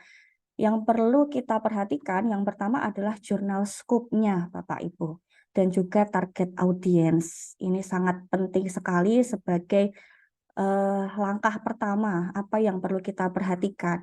Karena pengalaman saya gitu ya, ada satu artikel yang sudah siap publish, kemudian saya submit di satu jurnal, saya kira juga tentang pendidikan, tapi ternyata jurnal tersebut lebih fokus pada teaching and learning atau tentang pembelajaran, bukan umum tentang pendidikan, itu tidak begitu.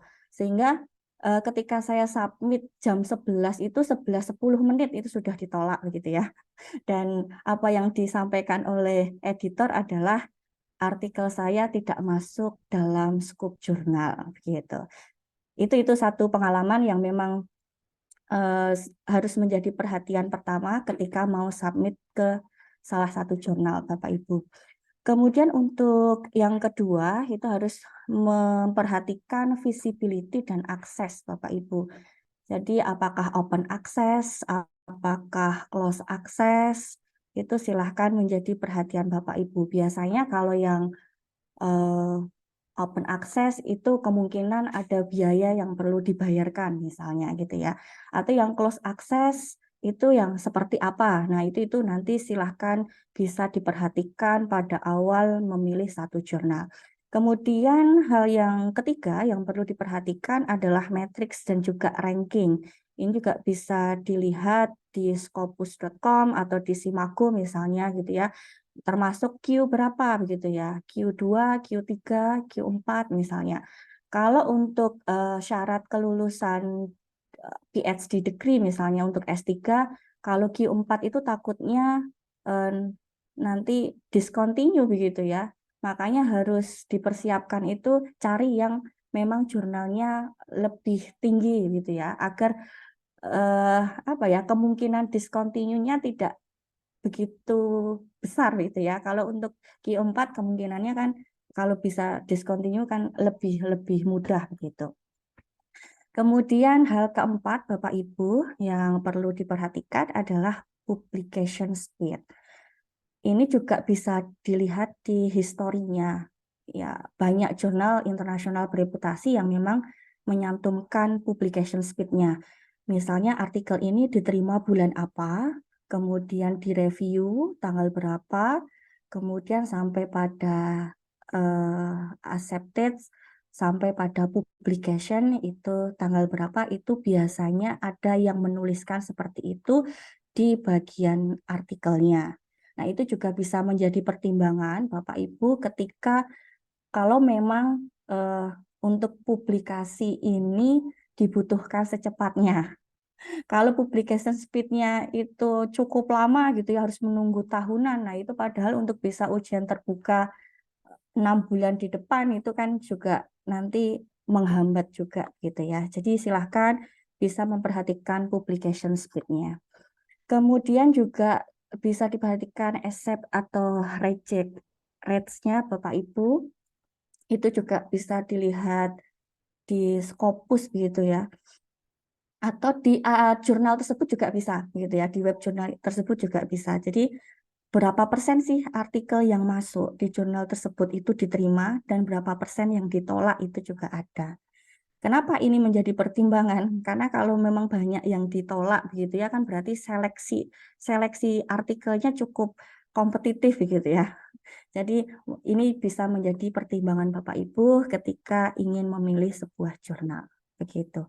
Jadi ada 5 hal ini Bapak Ibu yang memang perlu diperhatikan dan dipertimbangkan dalam memilih jurnal. Baik, selanjutnya sebagai dasar hukumnya Bapak Ibu untuk jurnal yang berkualitas itu sudah diatur di PO/PAK Dikti ya tahun 2019. Apakah sudah berubah? Sepertinya belum gitu ya Bapak Ibu. Jadi memang jurnal internasional yang berkualitas itu diterbitkan, ditulis dengan memenuhi kaidah ilmiah dan etika akademik. Nah, ini juga menjadi satu hal yang harus diperhatikan ya Bapak Ibu. Kemudian jurnal tersebut memiliki ISSN, dituliskan dengan bahasa resmi PBB. Nah, di sini disebutkan ada Arab, Inggris, Prancis, Rusia, Spanyol, dan juga Tiongkok. Memiliki terbitan versi online. Nah, ini pastinya semuanya berupa versi online ya. Ada dewan redaksinya yang pakar di bidangnya, yang paling sedikit adalah 4 negara. Kemudian artikel ilmiah juga ini diterbitkan dalam satu nomor penerbitan, paling sedikit penulisnya berasal dari 2 negara. Hati-hati Bapak Ibu kalau di satu jurnal itu penulisnya orang Indonesia semuanya. Nah, itu harus diwanti-wanti dan berhati-hati begitu ya. Kemudian alamat jurnal dapat ditelusuri. Kemudian editor boardnya dari jurnal dapat ditelusuri daring dan tidak ada perbedaan antara editor yang tercantum di edisi cetak atau di edisi daring begitu. Mohon dicek dan lebih teliti lagi. Kemudian proses review dilakukan dengan baik dan benar Bapak Ibu. Jadi sangat jarang sekali kalau sebuah artikel di jurnal bereputasi itu tanpa adanya revisi begitu ya, tanpa adanya proses review itu sangat jarang sekali. Kemudian jumlah artikel setiap penerbitan wajar dan format tampilan setiap terbitan tidak berubah-ubah atau konsisten Bapak Ibu. Gitu ya, dan tidak pernah ditemukan sebagai jurnal yang tidak bereputasi atau jurnal meragukan oleh Ditjen Dikti, Ditjen Sumber Daya, dan Iptek atau tidak terdapat pada daftar jurnal atau penerbit kategori yang diragukan. Jadi ini yang harus juga menjadi perhatian Bapak Ibu untuk memilih jurnal untuk tempat Bapak Ibu publikasi. Tentunya ini sudah sesuai dengan dasar hukum yang ada di Indonesia. Seperti itu ya Bapak Ibu ya. Ini bisa menjadi pegangan atau pedoman kita semuanya. Kemudian berikutnya, jurnal internasional bereputasi ini harus atau adalah jurnal yang memenuhi kriteria jurnal berkualitas ya tentunya Bapak Ibu, yang memang diterbitkan oleh asosiasi profesi yang ternama di dunia atau perguruan tinggi atau penerbit publisher yang kredibel. Nanti kita jelaskan. Kemudian terindeks dalam basis data internasional bereputasi yang diakui oleh Kemenristek Dikti ya. Contohnya adalah Web of Science atau juga Scopus begitu, yang memang SJR-nya paling sedikit 0,15 atau jurnal di atas 0,10 dan Q3 atau memiliki ya JIF WOS paling sedikit 0,05 begitu Bapak Ibu. Dan jika tidak termasuk dalam kriteria ini maka masuk pada jurnal yang berstatus coverage discontinuous dan cancel di Scopus ataupun yang SIMAKU begitu. Nah, ini tipsnya untuk mengetahui jurnal bereputasi itu bisa dilihat dari publishernya, Bapak Ibu, seperti yang saya sampaikan tadi, bisa di Elsevier, bisa di Emerald, bisa di Springer, Wiley, Taylor and Francis, gitu ya, Bapak Ibu. Di salah satu dari penerbit ini semuanya adalah penerbit yang sudah diakui reputasinya, begitu. Kemudian untuk berikutnya adalah jurnal yang memang pengelolaannya di bawah universitas dengan reputasi yang baik begitu ya. Kalau di Indonesia itu juga sudah banyak memiliki jurnal-jurnal yang bereputasi internasional yang sudah terindeks WOS maupun yang terindeks Scopus. Misalnya di UIN Malang itu ada Ijaz Arobi, kemudian ada di Universitas Negeri Makassar itu ada International Journal of Education Linguistik dan seterusnya, seperti di UIN Jogja juga memiliki Al-Jami'ah yang memang jurnal itu dikelola oleh universitas dengan reputasi baik. Kemudian kalau untuk poin yang ketiga ini adalah hindari jurnal berbayar supaya tidak terjebak ke jurnal predator. Tapi ini bukan suatu hal yang paten Bapak Ibu. Kalau sekarang kebanyakan jurnal memang berbayar, namun setidaknya dengan berbayar itu sudah melalui review yang wajar begitu ya. Review yang memang dilakukan dengan baik, bukan membayar itu karena kemudian menghilangkan proses review begitu. Kalaupun Bapak Ibu bisa publikasi di jurnal yang tidak berbayar, itu juga sebuah keberuntungan begitu ya. Oke, itu Bapak Ibu. Kemudian bagaimana prosedur untuk submit artikel begitu ya Bapak Ibu, ini bisa apakah harus urut begitu ya, atau bisa mulai cek Turnitin dulu kalau memang sudah punya full paper, monggo silahkan. Pastikan semua unsur itu sudah lengkap dan terpenuhi. Seperti sistematikanya, tidak ada typo, kesalahan penulisan, kesalahan ejaan, misalnya seperti itu ya. Dan pastikan artikel sudah sesuai dengan gaya selingkung jurnal. Kata Bu Nora tadi bukan hanya NKRI harga mati ya Bu Nora ya, tapi gaya selingkung atau template jurnal itu harga mati untuk diikuti oleh penulis gitu. Jadi otomatis Bapak Ibu ketika tulisan Bapak Ibu belum disesuaikan gaya selingkungnya pada jurnal target, itu editor otomatis akan menolaknya gitu ya. Mohon bisa diperhatikan untuk langkah awalnya adalah menyesuaikan gaya selingkung jurnal.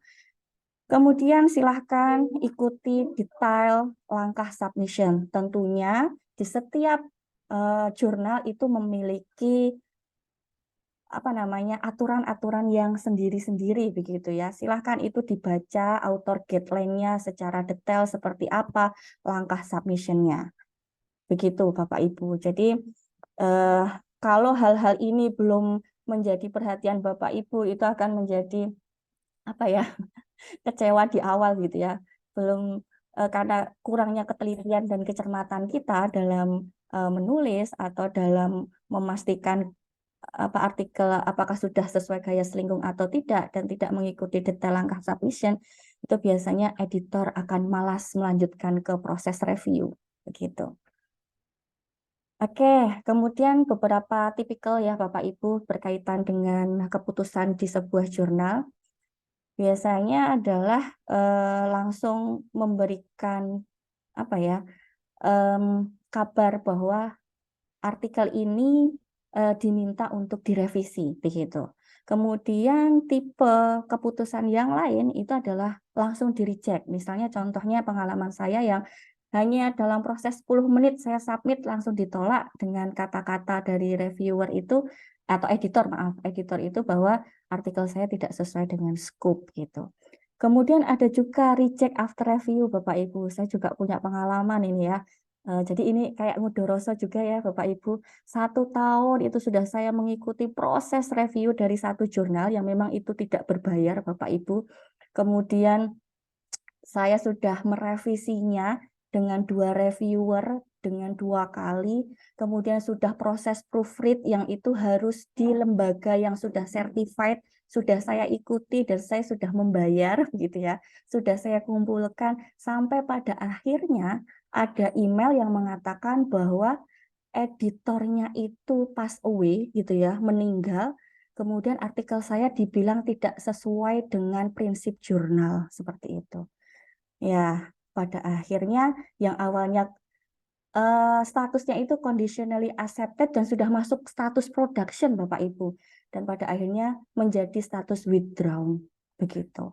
Akhirnya ditolak. Ya, itu satu pengalaman pahit gitu ya yang perlu saya ceritakan. Ternyata setelah proses review yang panjang itu bukan berarti artikel kita bisa diterima. Itu recovery-nya cukup lama. Enggak, ini bercanda. Kayak ditolak cinta gitu ya. Oke, ada juga yang memang di awal itu sudah langsung memberikan kabar untuk mayor revision yang diminta. Kemudian dari mayor nanti bisa turun ke minor sampai pada proses publication begitu ya Bapak Ibu.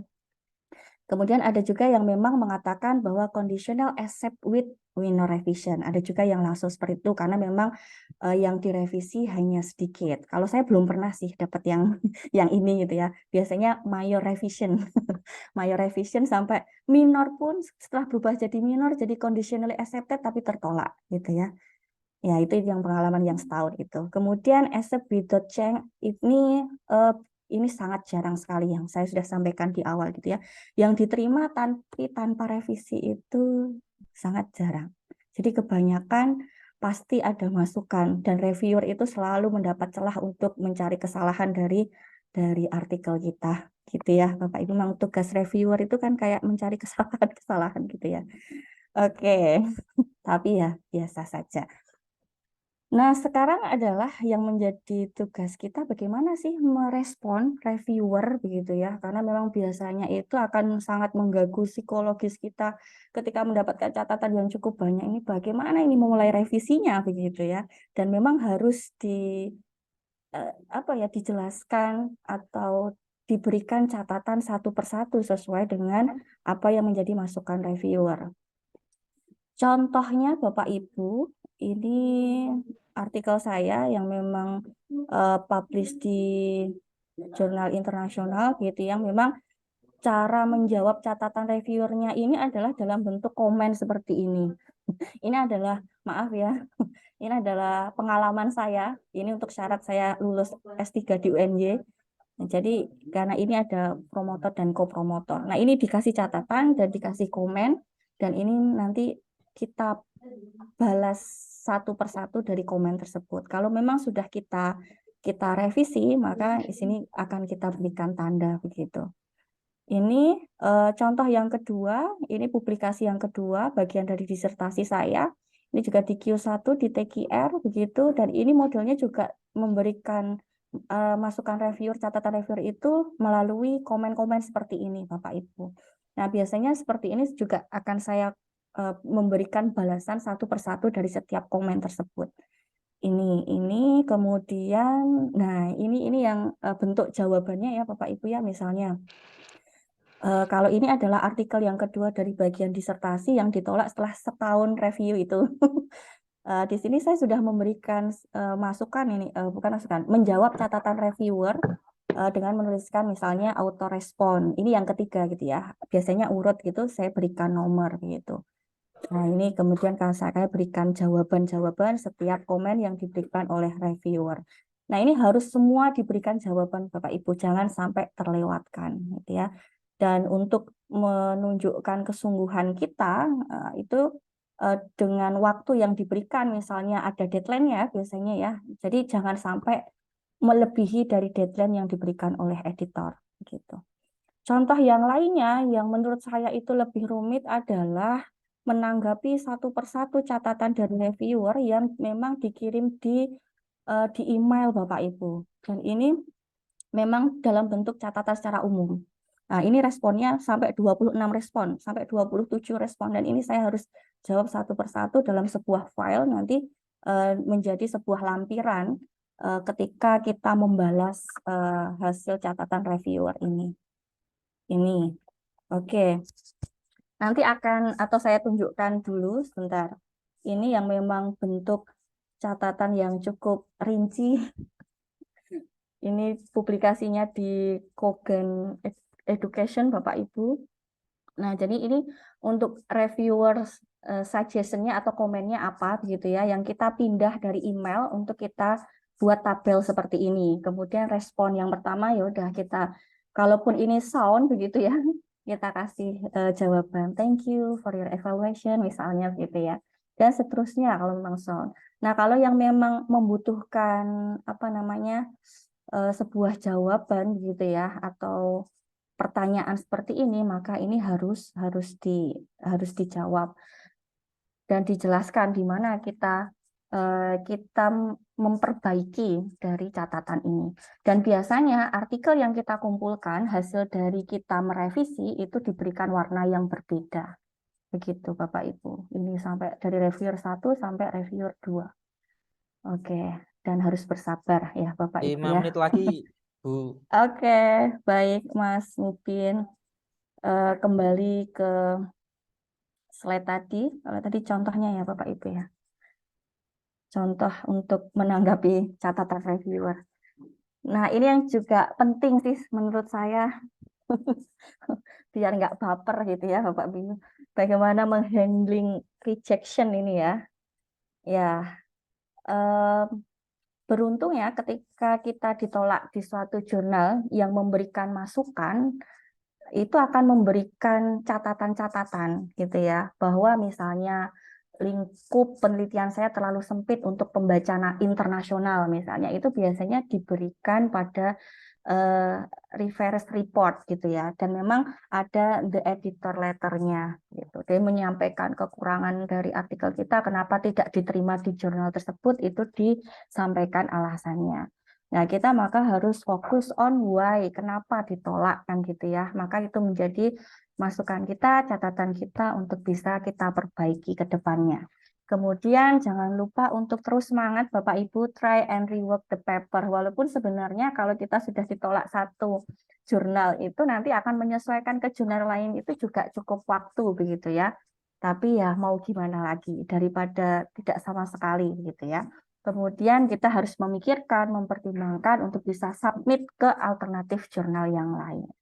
Nah, seperti itu agar tidak baper ketika ditolak oleh salah satu jurnal, Bapak Ibu, satu yang menolak 1000 yang akan menerima begitu ya.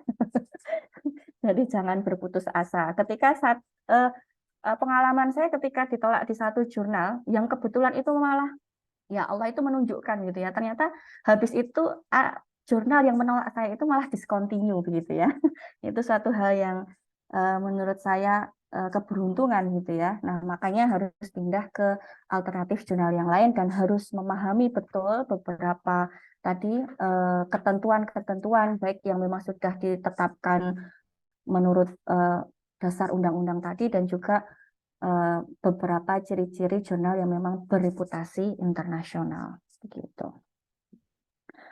Ini referensinya Bapak Ibu, dan apa yang kami sampaikan ini juga terinspirasi ketika kami belajar S3 di UNY yang memang di bagian publikasi mengadakan seminar strategi memilih jurnal yang kredibel yang pada saat itu disampaikan oleh Profesor Abdurrahman dari Fakultas Farmasi UGM. Begitu Bapak Ibu. Baik, terima kasih Mas Mupi, terima kasih Pak Herman, Mbak Nora, dan Bapak Ibu semuanya yang telah memberikan kesempatan kami untuk berbagi dan sharing pengalaman tentang publikasi artikel. Banyak kurangnya saya mohon maaf. Wassalamualaikum warahmatullahi wabarakatuh. Waalaikumsalam warahmatullahi wabarakatuh. Terima kasih Ibu Lulu, pemaparan yang sangat super sekali pada siang hari ini. Nambah panas bagaimana pengalaman beliau dari ditolak satu ke tolak yang lain. Itu adalah hasil dari belajar beliau sampai alhamdulillah beliau banyak sekali ini. Kemarin juga habis terbit ya di salah satu jurnal mana Bu yang internasional itu? Ya, di Cogent Education. Oh, di Cogent ya, Ya, Alhamdulillah. alhamdulillah.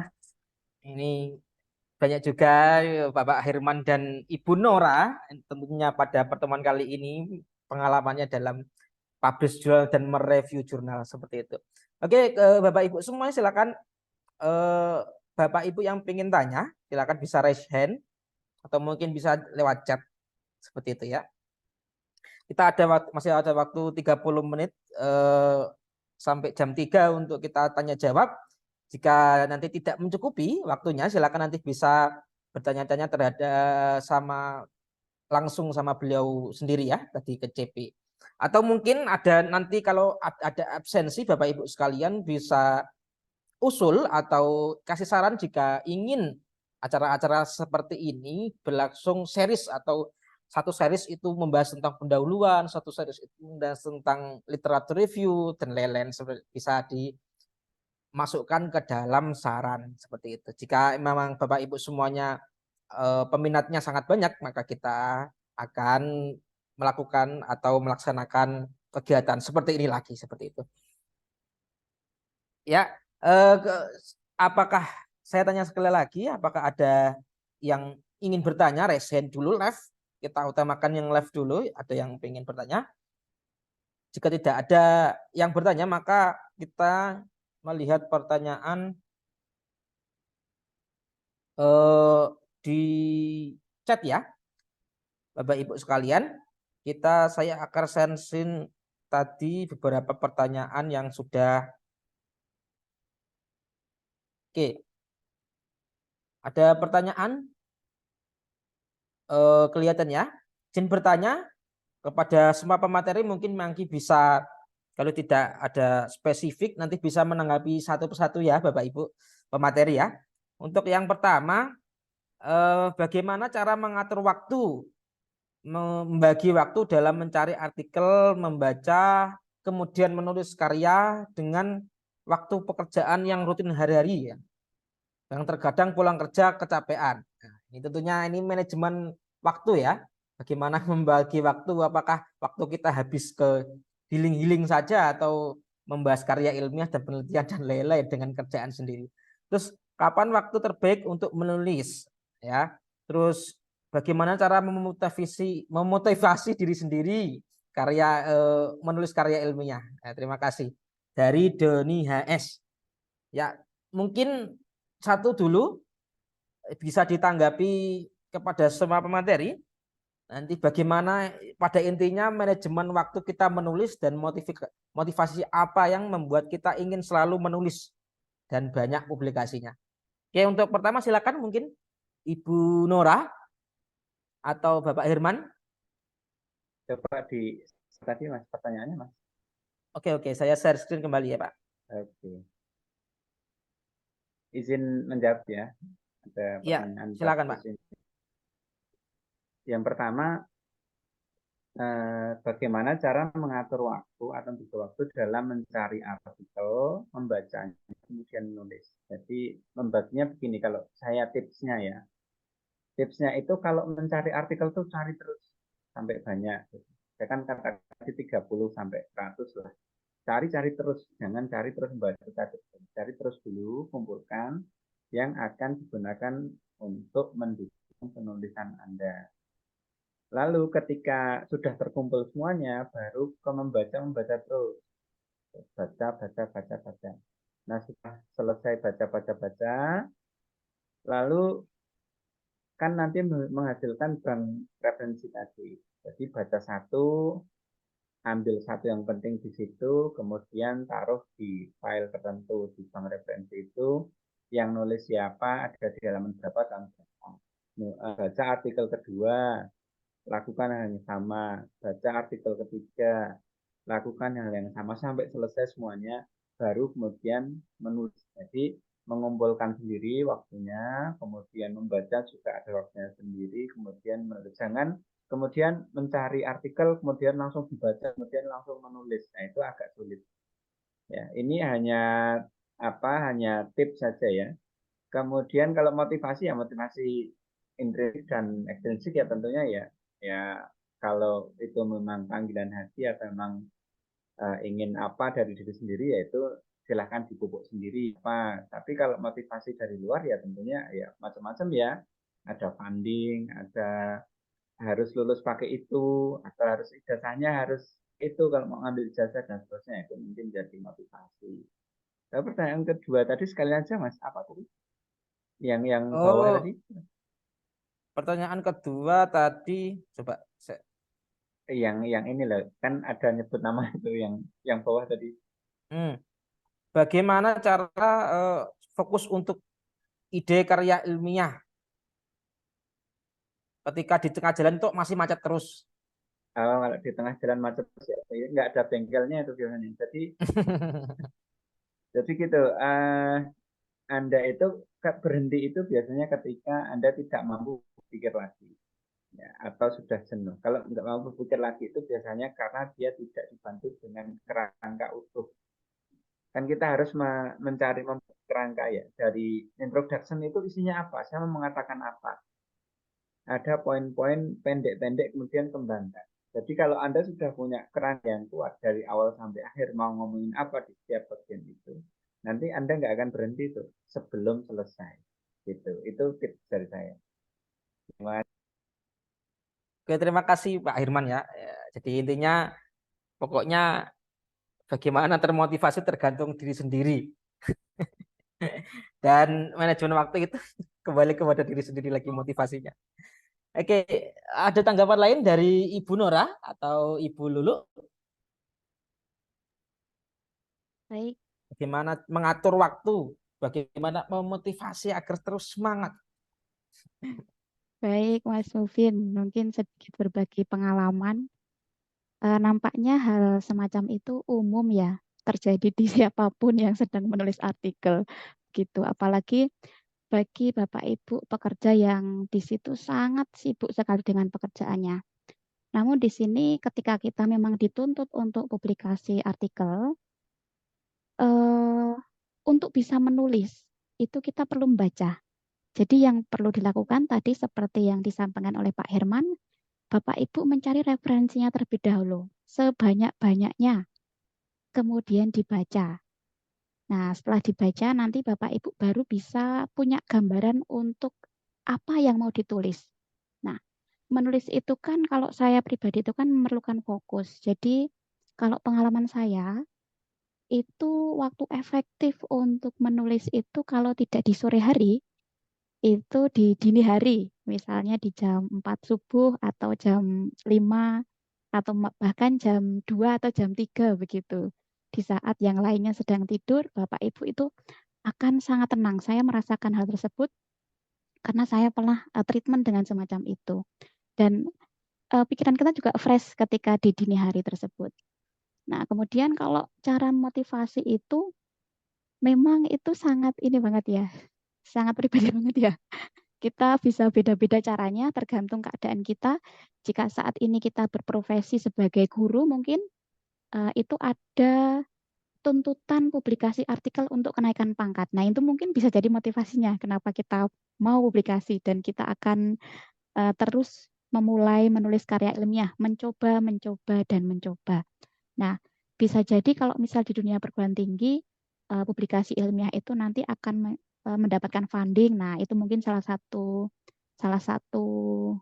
motivasinya begitu ya. Selain itu juga untuk persyaratan-persyaratan kinerja di perguruan tinggi. Nah, untuk menjaga hal tersebut biasanya saya bergabung atau saya mencoba berteman dengan teman-teman yang mendukung.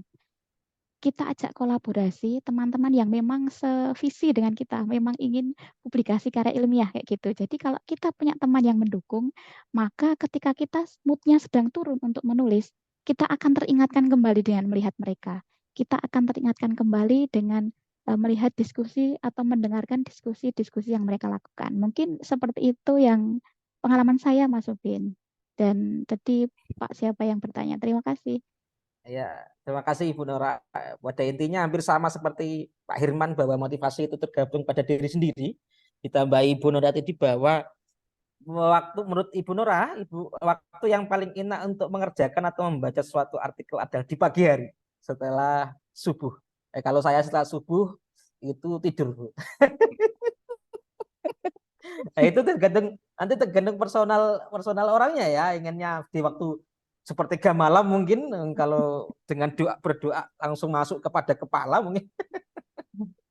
Yang pasti tambahan lagi bahwa tadi cari lingkungan ya, teman-teman yang sevisi atau jika lingkungannya itu mendorong kita untuk terus berkarya dan publikasi, pasti itu kita secara tidak langsung akan terdirect untuk ikut masuk ke dalam arus publikasi tersebut. Ada tambahan Ibu Lulu? Oke, Mas Mupin, saya hanya untuk menambahkan untuk motif menulis selain tadi yang motifnya adalah ekonomi gitu ya, untuk promosi jabatan, untuk apa namanya mendapatkan funding. Sebenarnya menulis itu adalah tugas mulia Bapak Ibu, ya gitu ya. Karena kita mengetahui tokoh-tokoh sekarang, misalnya seperti Imam Ghazali, itu kan karena tulisannya. Seakan-akan Imam Ghazali itu masih hidup lah sampai sekarang. Karena kitabnya Ihya Ulumuddin itu masih dibahas di berbagai tempat kan seperti itu. Jadi bisa jadi kita akan menebar kebermanfaatan yang lebih luas gitu ya. Dengan open journal system ini, tulisan kita banyak dibaca oleh orang di penjuru dunia kapanpun, dimanapun selagi itu masih ada internet begitu. Dan juga memperpanjang usia itu tadi Mas Mubin ya. Jadi dengan menulis itu kan seperti Imam Ghazali itu umurnya sampai sekarang misalnya itu kan seakan-akan beliau masih hidup di tengah-tengah kita gitu. Karena tulisannya gitu. Itu motif nulis yang lain selain ada motif ekonomi tadi ya Bapak Ibu ya. Dan juga prestis begitu ya, ada sesuatu hal yang bisa kita banggakan gitu. Ketika kita bisa menaklukkan dengan catatan reviewer yang cukup detail dan sulit menurut saya begitu ya, itu bisa dilewati, itu sesuatu hal yang prestis. Dan ketika bisa publish di Q1, Q2 misalnya, atau di Web of Science gitu, itu suatu hal, sebuah prestasi dan sebuah kebanggaan kalau menurut saya. Kemudian kalau untuk waktu menulis, saya biasanya lebih ke lembur gitu ya, malam begitu. Ketika jam 9 sudah tidur, nanti malam bangun untuk bisa menuliskan apa yang menjadi ide dan gagasan itu. Kalau Mas Mupin bisa saja setelah subuh tidur begitu ya, karena itu mencari inspirasi Bapak Ibu. Ini Jadi kelihatannya tidak salah ketika habis subuh tidur.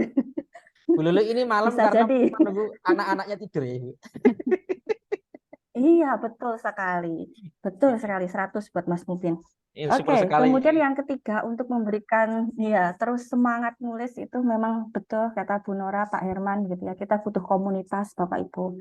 Kita butuh iklim akademik yang memang mendukung kita untuk terus semangat membuat publikasi, membuat tulisan, kemudian mempublikasikannya. Dan tidak ada idenya kita menulis atau stucknya kita dalam menulis itu bisa termotivasi ketika kita bergaul dengan teman-teman yang apa ya sefrekuensi gitu ya, yang memang berkaitan dengan publikasi itu suatu hal yang atau suatu tugas yang memang harus kita jalankan. Seperti itu Bapak Ibu. Terima kasih Ibu Lulu ya, tentunya memang kelihatannya menyesuaikan waktu jam kerja dan tentunya mid time bersama keluarga juga. Oke, selanjutnya pertanyaan selanjutnya tadi ada yang belum terjawab mungkin. Apakah jurnal yang tertolak bisa diajukan atau disubmit ke jurnal lain? Seperti itu Bapak Ibu. Silakan, ada yang menanggapi? Enggak. Oke Mas, ini tergantung. Biasanya jurnal itu kalau menolak, misalnya saya editor in chief satu jurnal gitu, pimpinan redaksi. Saya menerima menerima artikel, kemudian artikel itu saya tolak. Itu biasanya saya memberikan pesan. Artikel ini sepenuhnya menjadi milik Anda kembali dan silakan kalau mau disubmit jurnal yang lain. Tapi ada juga yang apa yang sudah masuk pada kami ini adalah milik kami, tidak bisa disubmit ke jurnal lain. Kemudian di pihak itu ada jurnal juga yang mensyaratkan Anda bisa memasukkan artikel Anda ke jurnal kami dengan catatan belum pernah dipublikasikan atau belum pernah disubmit di jurnal lain. Jadi itu tergantung dua jurnal yang menolak dan yang akan dimasuki, Mas. Intinya begitu. Oke. Pemateri lain jika ada tambahan, silakan. Ya, kaitan dengan sebuah artikel yang ditolak dari satu jurnal itu memang boleh disubmit di jurnal yang lain. Akan tapi catatannya di sini Bapak Ibu harus memastikan bahwa betul-betul artikel itu hanya disubmit di jurnal tersebut. Betul sudah ditolak dari jurnal X misalnya, sudah selesai urusannya dengan si jurnal X, kemudian baru disubmit lagi dengan di jurnal yang Y begitu. Jadi mohon hindarkan mensubmit satu artikel di berbagai jurnal gitu. Karena pengalaman kami ketika mereview artikel, kemudian melakukan checking terhadap beberapa artikel itu ada kadang kita menemukan satu artikel itu disubmit di beberapa jurnal. Ya mungkin itu ketidaktahuan penulis begitu ya. Karena perlu diketahui Bapak Ibu bahwa kami sebagai editor itu juga punya jaringan dengan jurnal yang sama di seluruh Indonesia begitu. Kadang kami juga sharing, oh penulis ini dia juga masukin artikel di jurnal kami dengan judul yang sama kayak gitu. Kadang kita sharing begitu. Nah, ketika kita menemukan autor yang melakukan hal semacam itu biasanya kami blacklist. Jadi dia akan diberikan denda, tidak akan diterima di jurnal manapun, di jurnal yang bidangnya sama. Itu mohon kesepakatan kami para editor untuk tidak menerima artikel dari autor tersebut begitu. Nanti misalnya ditolak dari sini, dia akan diberikan waktu ya, waktu untuk diskors gitu semacam itu. Tapi pada prinsipnya jika artikel Bapak Ibu tertolak dari jurnal satu, boleh disubmit di jurnal yang lain dengan catatan sudah selesai urusannya dengan jurnal yang sebelumnya, tempat submitnya begitu. Terima kasih Mas Mupin. Oke, terima kasih Ada tambahan lain, Ibu Lulu? Ya, terima kasih Mas Mungkin untuk menanggapi pertanyaan tersebut. Dari pengalaman kami begitu ya, tadi langsung ditolak dalam waktu 10 menit, itu juga pernah. Ketika sudah review setahun dan ditolak gitu. Memang kode etik yang sudah kita sepakati bersama Bapak Ibu, kita harus paham semuanya ya, bahwa untuk submit di jurnal itu hanya satu jurnal saja. Baru nanti kalau sudah ada kabar bahwa itu sudah ditolak, baru dipindahkan ke jurnal yang lain. Apakah bisa diterima? Sangat mungkin bisa, Bapak Ibu. Jadi artikel saya yang sudah proses setahun itu ditolak dan alhamdulillah mendapatkan publikasi yang lebih reputable gitu ya. Saya yang awalnya itu ya di Turki gitu ya, jurnal yang ada di Turki baru Q3 dan alhamdulillah malah saya pindah diterima di jurnal Q2 Bapak Ibu di Cogent dan publishernya adalah Taylor and Francis. Ini sungguh cukup bereputasi begitu ya. Ya Bapak Ibu. Jadi memang kemungkinan itu sangat besar Bapak Ibu. Silakan kalau ditolak di satu jurnal jangan putus asa, jangan putus semangat. Kalaupun kendor ya sebentar aja gitu ya. Langsung pikirkan alternatif jurnal lain untuk bisa disubmit begitu. Adapun tipikal jurnal yang sudah kita submit di situ tapi lama sekali nggak dibales-bales itu juga ada. Saya juga masih ada ini. Jadi satu jurnal yang memang sudah kita tanyakan, dijawab masih di reviewer, silahkan menunggu misalnya gitu. Tapi lama sekali. Kalaupun kita diberikan revisi itu sebenarnya nggak masalah gitu ya. Kita akan memperbaiki. Tapi ini cuma diberitahukan seperti itu aja, tapi belum ada progres yang lainnya. Itu juga ada jurnal yang memang tipikalnya seperti itu. Begitu. Jadi tetap semangat Bapak Ibu untuk publikasi. Ditolak satu jurnal bukan berarti selesai gitu ya. Lanjut untuk submit yang lain. Monggo. Terima kasih Ibu Lulu, sumber sekali ya pemaparan Bapak Herman, Ibu Nora dan Ibu Lulu pada siang hari ini. Teman-teman jangan lupa bisa isi link absen ya, ada di chat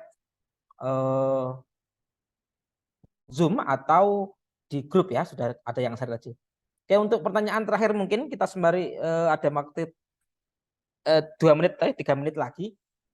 Ini mungkin bisa ditanggapi oleh ini inisiator kegiatan ini yaitu Bapak Herman dan Ibu Nora.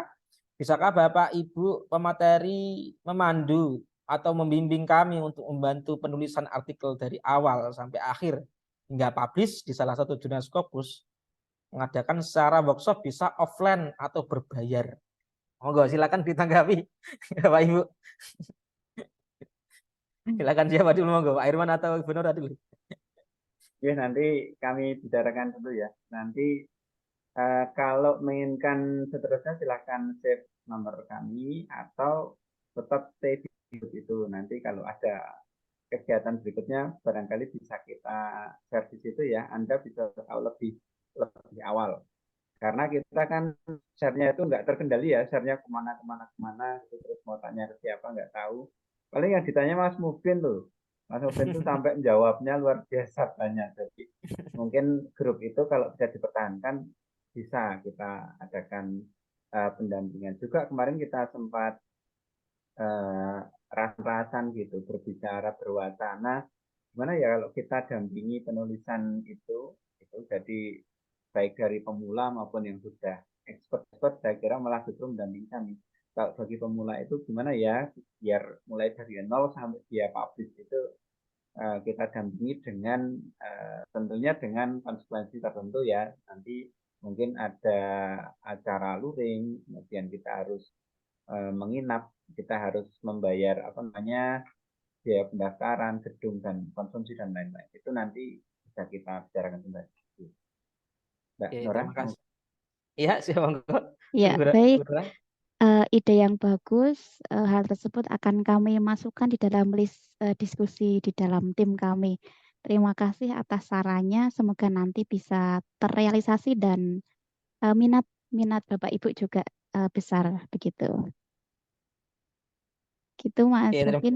Oke, terima kasih. Tentunya ini respon baik kedua inisiator kita. Nanti mungkin juga Bu Lulu mungkin bisa nanti jika terlaksana bisa membantu untuk membimbing pada teman-teman ini Bapak Ibu semua yang ingin publikasi, tapi mungkin di lingkungannya tidak mendukung, maka harus ada trigger latihan atau pelatihan dan lain-lain. Karena Bapak Ibu sekalian, kalau memang lingkungannya itu tidak mendukung, maka tidak akan lancar atau tidak akan cepat kita akselerasi dalam membuat sebuah artikel ilmiah kayak gitu.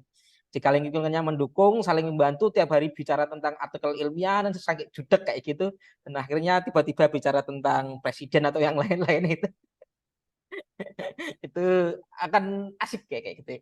Ya, seperti itu teman-teman, silakan bisa yang belum mengisi link absen bisa mengisi link absennya. Kita tunggu mungkin sampai 20 menitan atau 15 menitan untuk menunggu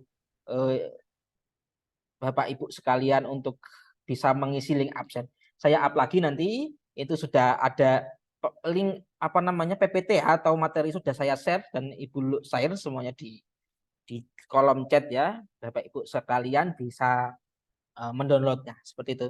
Terima kasih sebelumnya para pemateri yang super kita pada siang hari ini. Ada Bapak Herman Setiawan, Bapak Ibu Nora Saiwajanana dan Ibu Rahmatul Lulul Isna ini. Terima kasih ya Bapak Ibu sekalian. Mungkin sebelum kita akhiri, kita bisa foto bersama, bisa on cam, kita buat rekomendasi bahwa pada pertemuan kali ini kita bisa berkumpul dan berdiskusi bersama. Silakan Bapak Ibu bisa menghidupkan kameranya. Kelihatannya ini dari berbagai instansi, dari Bapak Guru, dari semuanya ya, ada mahasiswa juga. Oke, saya hitung apakah sudah semuanya?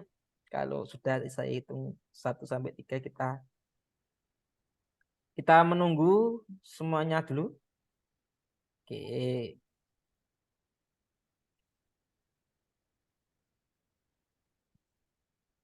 Oke, terima kasih. Saya hitung 1 sampai 3 untuk slide yang pertama. 1, 2, 3. Oke, terima kasih. Untuk set yang kedua. Slide yang kedua. 1, 2, 3. Oke, untuk slide yang ketiga. 1, 2, 3. Oke, terima kasih Bapak Ibu semuanya.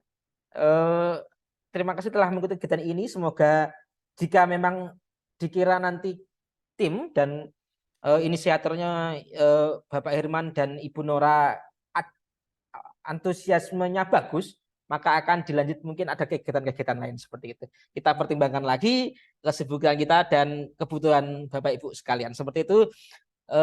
Terima kasih Bapak Ibu semuanya. Silakan yang belum mengisi absen, silakan bisa mengisi absen. Terima kasih kepada Ibu Nora dan Bapak Herman dan Ibu Lulu. Sebelumnya, sebelum saya tutup, mohon maaf apabila ada salah kata dari awal tadi. Jika saya tiba-tiba keluar Zoom karena mungkin saya salah klik, kesalahan teknis. Mohon maaf sebesar-besarnya. Tapi sebelum itu, padi habis tinggal jerami, bakar dulu sampai bersih. Akhir webinar hanya sampai di sini. Cukup sekian dan terima kasih. Cakep. Assalamualaikum Cakep. warahmatullahi wabarakatuh. Waalaikumsalam warahmatullahi wabarakatuh. Matur suwun, terima kasih. Terima kasih Bapak Terima Ibu kasih semuanya, Bapak Pak Ibu Herman. pemateri. Ya. Semoga ada Terima lanjutannya. kasih. Ya. Amin. Amin.